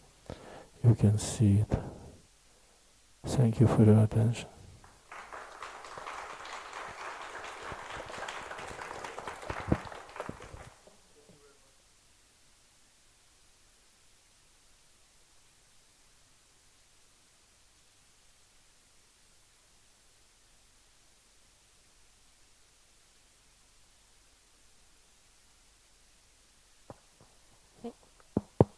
Thank you for your presentation. Just one question. How long was the process of deciding to all this transformative experience, and how long did it take from the first idea to the realization of all those great activities for the community in general? Most critical questions, thank you for that. As for me, as I understand, I will try to be short, but I became a long-term director. I became here in 2010, and there was no library at the time. There was only walls. Inside was nothing. And everybody was thinking that I am crazy. I'm director of not existing library. Library page was closed. Everybody from abroad just asked what happened to you, war or something. Well, it's okay. But after that, it was crisis in 2010. It was necessary to get 27 million euros, and I was successful in getting it, slowly but continuously. And my last request to Prime Minister, because I didn't receive money from Minister of Culture. So I went by my initiative to Prime Minister, and I have told if National Library will not become, reconstruction will not become national priority, we will, I don't know when we will build, building will be old when we will build it. I was understood, and we have made it in 6 years. So for 6 years I was building library, but it was opportunity to transform spaces. And we were working with models, we were modeling, studying systems, organizations, not only libraries. Because if you are only trying to repeat what was successful, you never will be first. You always will be follower, you understand? Right now we are not followers, we are first. In many cases, we have been invited after 1 year of starting this library. I was invited to London to present library model to National Library Directors of Europe. After 1 year to Cape Town to present this model, simple model according to my understanding, to national libraries of the world. It's okay. And now we see many good tendencies, because in Lithuania all major public libraries are working according to these models. They have been transformed as multifunctional centers, and they are very useful for society. I didn't have opportunity to show all projects, but right now we are like university. We received 10 million euros for next year, next several years to educate all culture workers. In 2 years we have created a very innovative product, culture passport for every school children. It was for 3 million euros, and it was used blockchain methodology. We integrated 2 ministries' efforts, Ministry of Science and Culture, Science and Education, and Ministry of Culture, because they are not creative institutions. I have told, just give us money and we will do it. And we have done it, that's all. So how many years it has taken? 6 years it was just a heavy job in order to get fundraising, etc., etc. But together our group of people was working, and still the same group of people is working. I'm trying to keep best people, they are 35, 40 years old, sometimes younger, sometimes a little bit older, because my principle is limits not age, limits is competence. Even if you are 30, maybe you are not necessary for me if you don't have right attitude, right mindset, right competence. So, when we opened, I'm finalizing, then because it's principal question for me. When we opened this library, next day I most terrible day for me because I didn't know what to do next. Library was empty. Building was beautiful. Library was empty. Everybody has forgotten her through 10 years. And it was necessary to make quick strategic communication, brainstorming, attack to society. And now we are transforming society because one sort of our of people who are coming to library are traditional library users. One third are just events participants because we have even cinema, etc., many other services. One third they are just coming for library. They are venting out of home, and they are not going to university. They are going to library as learning center, where everything exists together, where people meet people, where people ideas are exchanged between people, etc. So, stop me, please. Among your e-culture projects, do you include or intend to include international projects or foreign projects, such as in the Baltic area or Polish area? Yeah. Yes, of course, it was a limited angle of this presentation, but I have been 6 years president of Biblioteka Baltica. It means 10 countries around Baltic Sea, but now it's different because among those 10 countries existed Russia, etc., Germany, all Scandinavian countries, Baltic countries, Poland. Now I'm member of this board, and we were trying to reach even horizon with this organization. At the time we were not very successful, but despite that, when we deliver our project, among 500 European projects, we were only one library-related project. So it shows something. After 1 year, I came again, and it was already several projects related to libraries because maybe we were too early, and our partners were not so hungry. Our partners were Scandinavians. They had, I respect Scandinavians a lot, but they had during New Year time long vacations, and they didn't want to act as quickly as it was necessary, and we were a little bit too late. But we have also other projects which are related to United States information policymakers. Every month something happened. Yesterday and today we were working with NATO. In 1 month we are opening United States Culture Center inside library. So it will be one more strong point.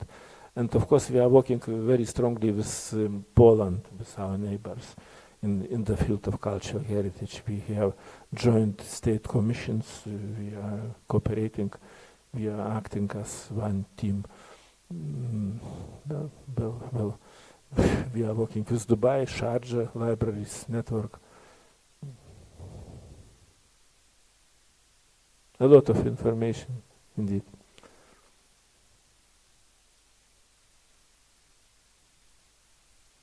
Thank you, and sorry.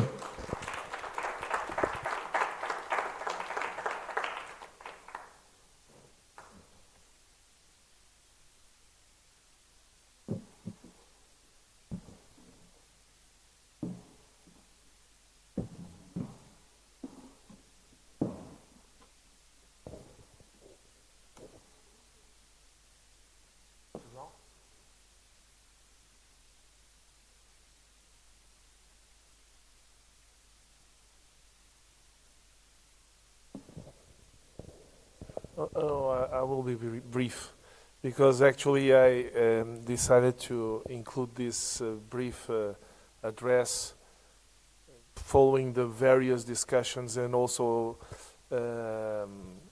because you will be finalizing your texts and trying to put well, some reflections on the debates that we have been having these days. One warning for this afternoon.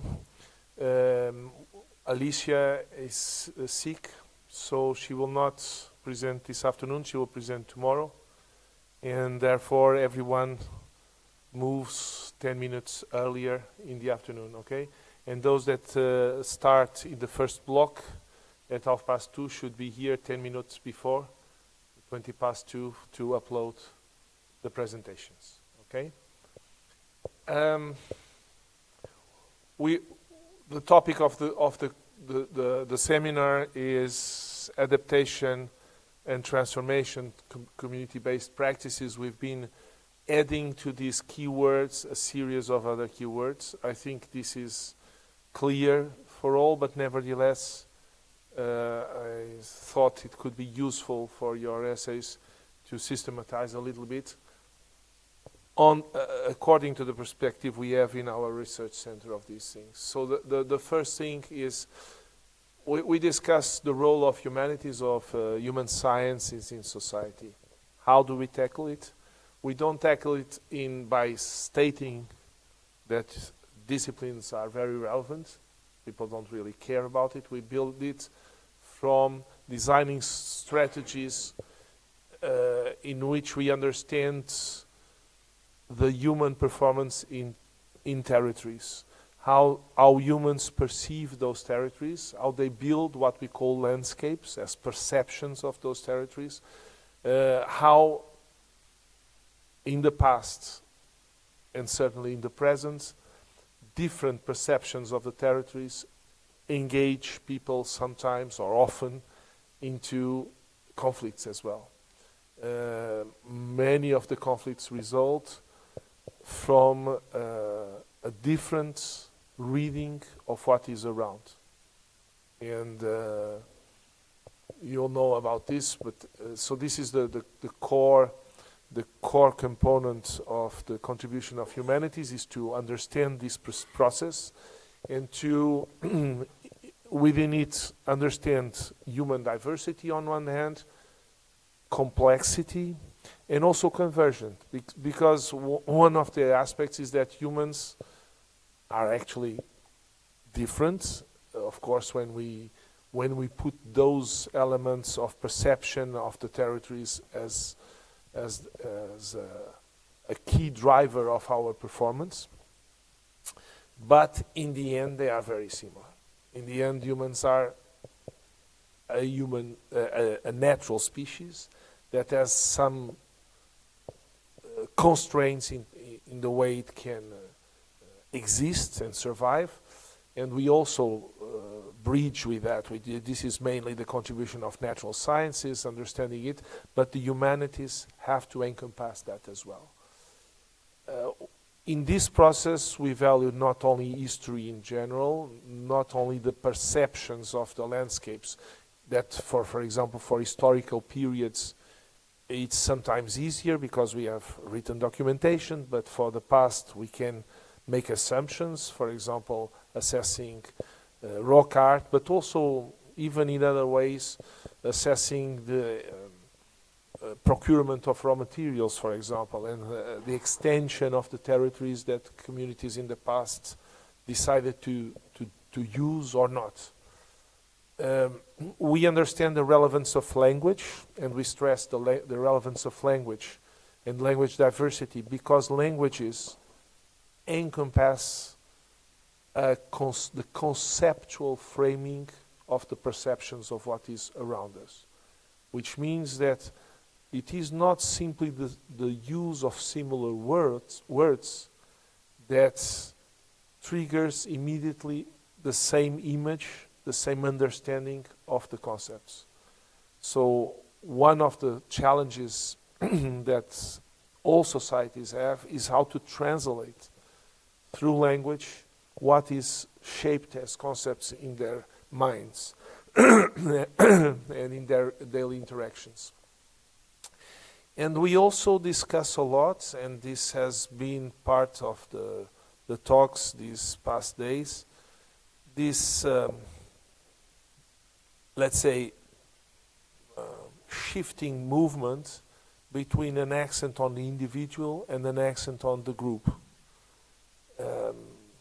We have cycles of each. And we've always had in the past moments in which individuals have had a prominent relevance, and others in which they had a lesser relevance. And probably we are experiencing these days one of the transition moments, one of the big debates about it.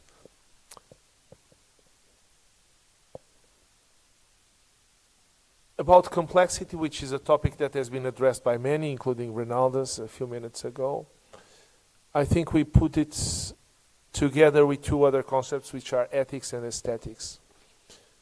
Three ideas here. It is possible to address complexity through simple, life-inspired approaches, not reductionism, as Piero, Patrick, and others have stressed, but a certain simplicity. Because in the end, why do we say that it is possible to assess and address complexity through simple drivers? It's because in the end, everyone understands that life is complex. So it is not difficult to explain to people that things are complex. What they expect from us, on the other hand, is that we render this easier, not by reducing it to only parts of the system, but by creating tools that allow them and us to operate. Ethics sits at the core of this. And in the end, ethics, it's something that emerges from a reflection that each society does on its own conditions of survival, of performance, of viability. Ethics is not a series of things not to do. It is a guide of what you can do in order to build a sustainable strategy for your own, for yourself, and for those around you. And in that process of reflecting about which are the values that should inspire that performance, we create images and we create shapes. The aesthetics that we introduce in everything we do is actually the morphological dimension of the ethical behavior.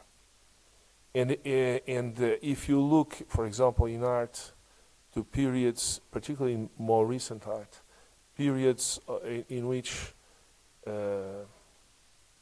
there is shapes, the aesthetics is very much organized. They, for example, in modernity, modernism, they stand for a certain kind of authoritarian ethics, which was at the time anchored in the belief of development, which is an idea that is no longer exactly stressed today, but it is in any case, this idea of progress and development is in any case the mother of the idea of sustainable development. So the idea of sustainable development in the end, regardless to the fact that it encompasses today a notion of diversity and so on, it's still in the line of an authoritarian, progressive understanding of how humans should perform. Simplicity is, if we can, in the end, understand which are the key elements through which we can assess a landscape or a territory and its multiple landscapes. In the end, the sustainability of a human group the governance, if you wish, of a group, because it is the management of the tensions of the different interests that any group has. Can be a family household, can be a hunter-gatherers group, or it can be a multi-millions people city. It's in the end always more or less this.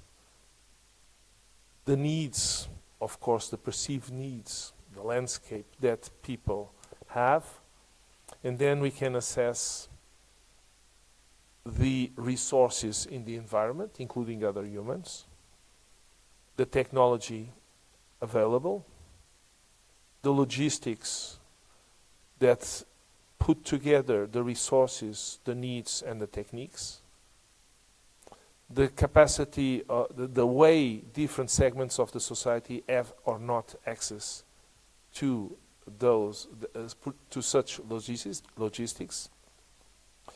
All this then in time, so accumulating through time and multiplied by the cultural traditions. What does this mean? If you look at the resources, the techniques, the logistics, the social structure, and the cultural background, you can pretty much characterize the tendencies of a society and the tensions within the society. Why is this? It's because, in the end, culture is the way humans perform. Culture is actually, in the end, a natural behavior, and this natural behavior could be simplified by saying it's a relation in time between, on one hand, the gestuality, the capacity our body has of performing, on making tools, making gestures, and so on, and concepts. So you bring in the concepts that you build through your own gestures, and that become more and more complex, and you cross them with your body, never forgetting that our brain is a muscle, and the muscles are all interconnected.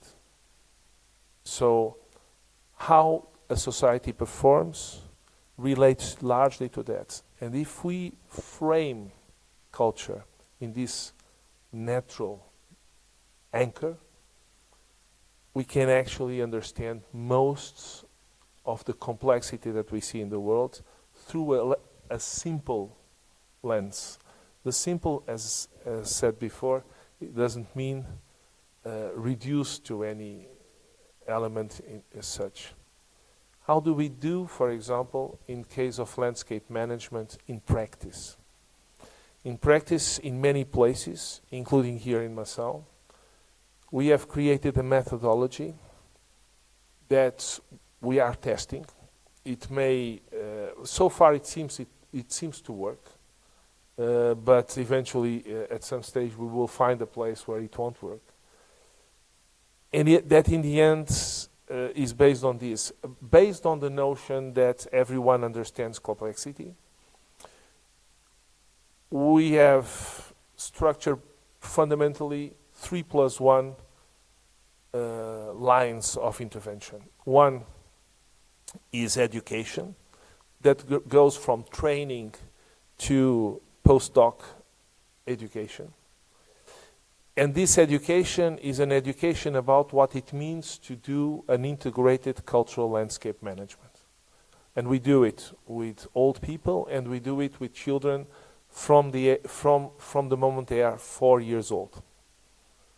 Of course, we don't talk to them the same way, but the way we do it is to put questions that trigger their reasoning in that direction, expanding two things: the notion of space and the notion of time. The notion of time is, of course, more difficult. For example, how do we do it when we interact with children 4 years old? We ask them, for example, how they think their parents and grandparents used to dress when they were their age. And children typically will say that they would dress like themselves because that's the word they know. So we normally do something which is a bet with children. They like it. We say, we don't think you're right. We think it's a different way. And depending on the places, we can even make a guess. For example, in Brazil, most kids use sandals. In most of the, but their parents didn't. The Havaianas, they would, and similar things, they would not have, and the grandparents even less. So we suggest it was different, but we tell the kids to go home and ask. And then the kids become dazzled with the fact that we could imagine something they thought was different, but in that process, and this is what is interesting and important, they understand transformation through time. So the first column here is not to teach people anything, it's to reinforce the notions of space, time, and cause.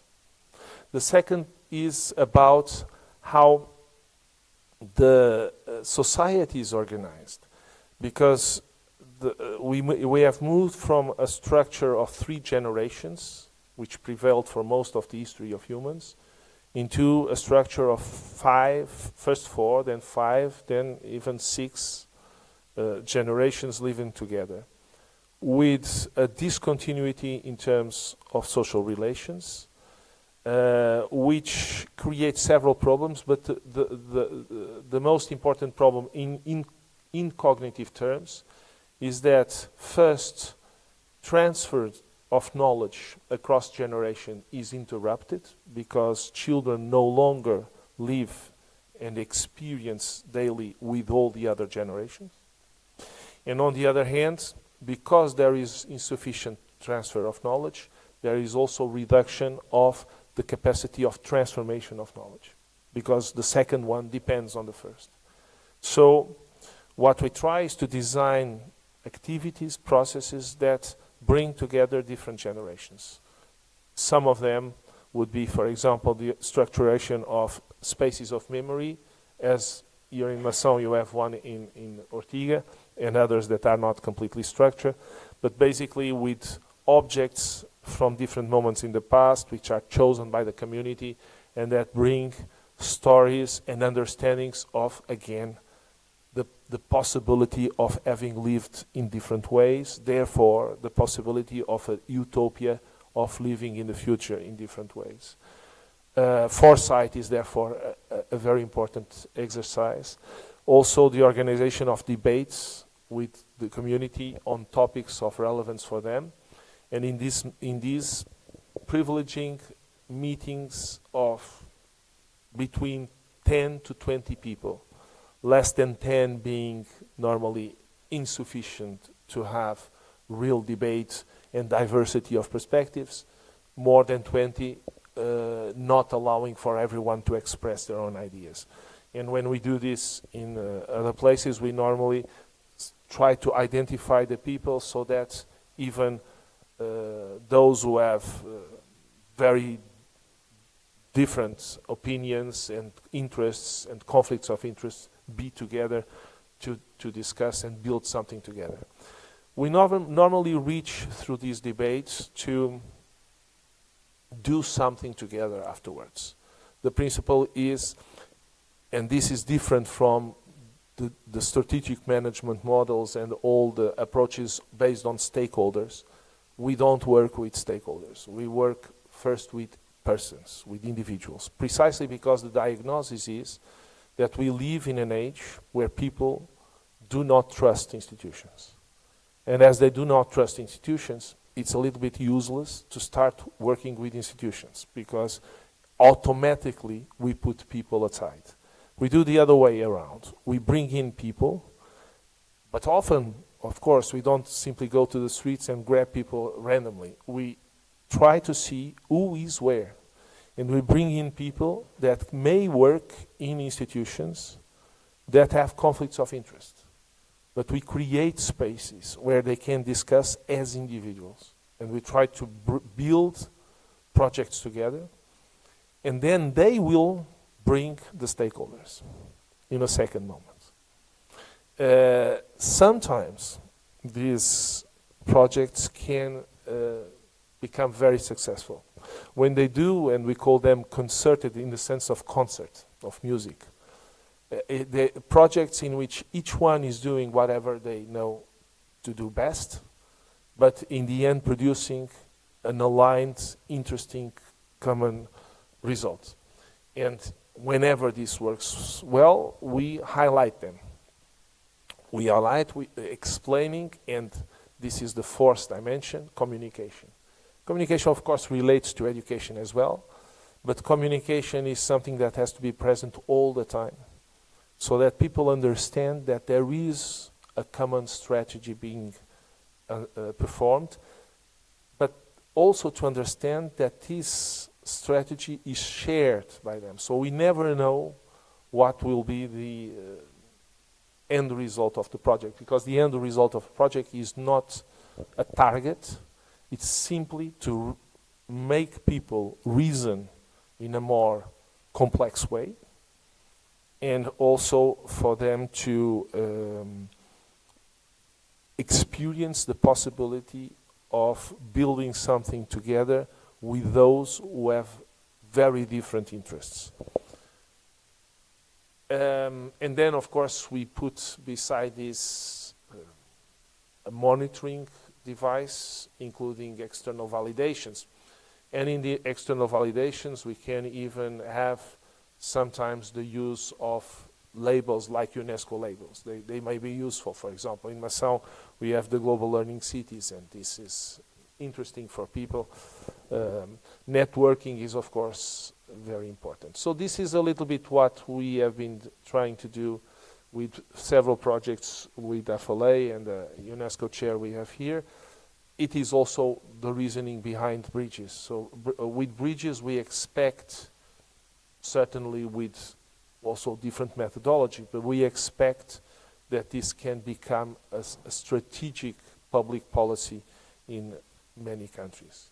So, keywords for your essays: landscape, territory, this relation, the notion of needs, resources, techniques, logistics, social structure, culture, complexity, space, time.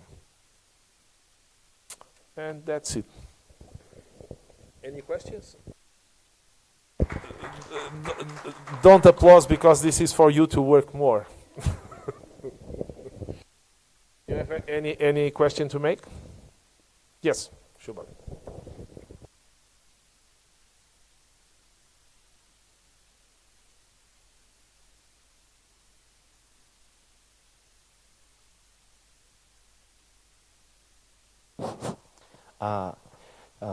You talked about the debate thing and saying that about the debate, okay, about the communication and debate, and of course when we have debate we have two parts, okay, the two faces, and after then you said both the parts working together.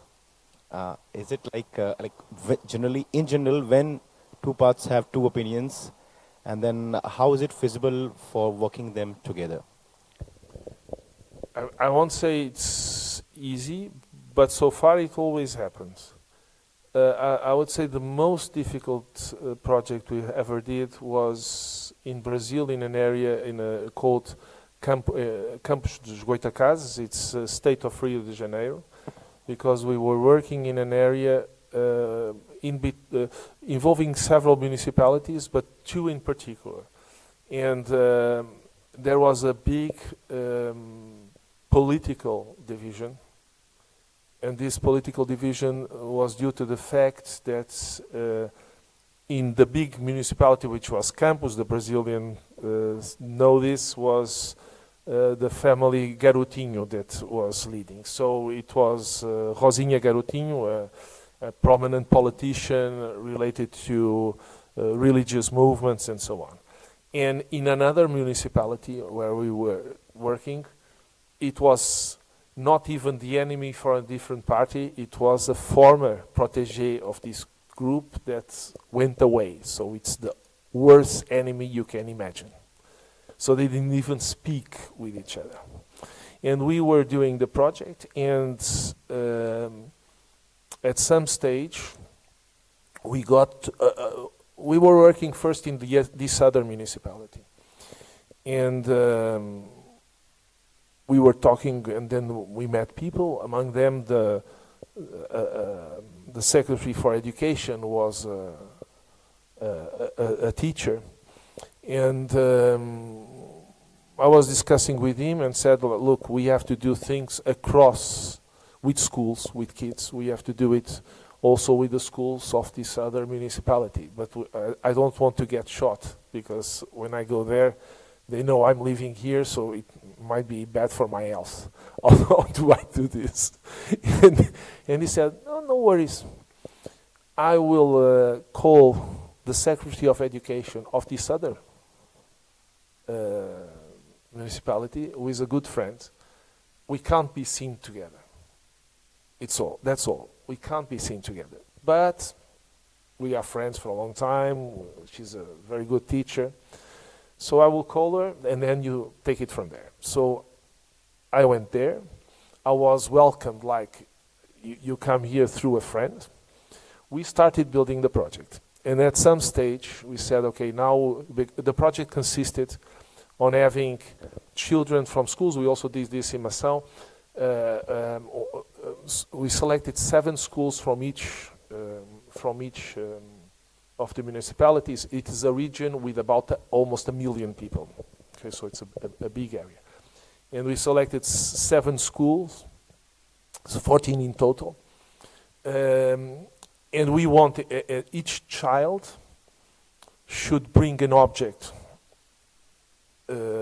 discussed with the family. So some object from the past that the family had at home, that the family, after a conversation, multi-generational conversation, would think could be a witness of the past with a relevance to be socialized. So not simply a family memory, but something that could be. And this project is interesting because it teaches about material culture, how you articulate tangible and intangible heritage, and so on. And in this region, we got, in some cases, heritage of a national relevance that were simply in the houses of people. Very humble people, very poor people. One I remember brought the letter of liberation of the grandmother who had been a slave in the 19th century. And she simply came and said, the great-grandmother, and the grandmother sent and said, the only old thing she has is this, but probably it's not important, is it? Like this. Another one had a Jesuit mark of the 16th century. So we have this stone in our backyard. Do you think it's important? So we had it all. And then we wanted to make a big party presenting all this. We had in the end over 2,000 objects. And we wanted to display this, but how to do it? And we suggested to make it together. And I talked again to this teacher that was Secretary of Culture and said, we should do this together. He said, okay, it's a good idea, but you know, we are having elections, because this was the year you had elections in Brazil for municipalities. 2011, I think, or 12, 11, I think. Anyway, so he said, it's difficult because there will be elections. The conversation, we were in May, the elections were in October. I said, well, the good moment to do this is September. I said, in September we are in electoral campaign. We can't do it. So yes, because of course we needed the support of the town halls and so on. I said, look, it's very simple. We will do it because you will help us. I said, but I can't be seen outside in general terms with the others, and even less during the electoral campaign. I said, it's fine. You simply give me the resources of the tunnel and you never show up. And they did it. The politicians of the two sides, to protect the children, to protect the possibility. And the trust that has been built in that action was so strong that it stays until now. We did with them a movie that we presented in Rio Plus 20. I was telling some of my colleagues, to my surprise, I knew already because of that maybe 3 or 4 years ago, because after 2012, with the growing political crisis in Brazil, our project was 5 years and it was interrupted after 2.5 years. And we thought, okay, it's finished. And then a few years later, someone from the community wrote to me saying they had continued trying to do the project. And I'm going back there in November. They did it without us. It shows the potential, because one of the things that someone has told, or more than one during these days, is that trust is fundamental. And cultural landscape management is largely also about building trust again, not dissolving differences of opinion, because differences of opinion, contradictions, etc., are healthy. They are good. Otherwise, we enter into an authoritarian mode. But you can also have trust. And yeah, so I hope I have answered. Yes? Thank you. Sorry, I just have a question regarding the logistics part. Like, all the words I see there, I think I can understand them as concepts, but during the debate, you had some comments to our group about the logistics part, but when I think about logistics, I always think about like something very practical. And then you said a comment about how the project was impacting everyone or just some of them. And at the end, I'm not sure I understand what you mean by logistics. Is like the structure of projects, or what does it mean? It is any group needs, once you identify your resources and your techniques and the places where you live, you need to create a network of supply of putting these things together. It engages communication, also transport, also means of circulation, maybe roads, depends, right? And it also depends on the technological complexity of the society. But how is it done, right? How is it done? How do you bring the raw materials to transform them into products that maybe will be made in a different place? And then if you want a very complex logistics, is globalization today, because you bring in raw materials from everywhere to do a cell phone, okay? And then you may have the logistics, you may have the structure, but, and this was the fourth element, who benefits from that? Because sometimes you have societies, because of inequality, where only a very few benefit from it.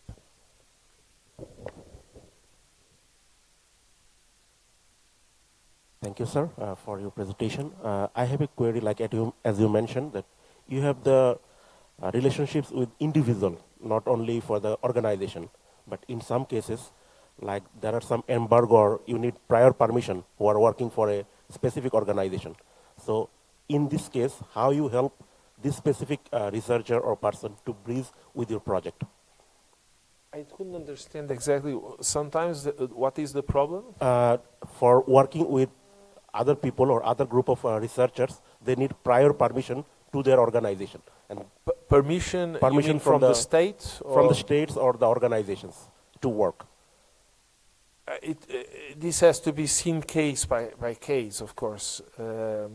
So I wouldn't be able to give you a general answer, except in the sense that, again, it largely, when these things happen, there are two possibilities. Either you go through corruption, which I don't recommend, or you go through trust. And yeah, because yes, then in each case, you may have elements that make it more difficult. For example, if you are in an area where xenophobia or hard conflict or a war exists, sometimes you have to disguise. Disguise in the sense that maybe I want to go to a place and I need a permit from an institution, and Fernando is the head of that institution. And I may even build a trustable relation with him, but Fernando will say, look, I can't give the permit to you. But then in those cases, we can find maybe I go and do the project with Hugo, and he gives the permit to Hugo. Life in this sense, that's normal life. Thank you. It's okay? Right. Thank you very much. We have lunch now, and we resume at 2:30, 2:20 for those who will be in the first block, okay? Thanks.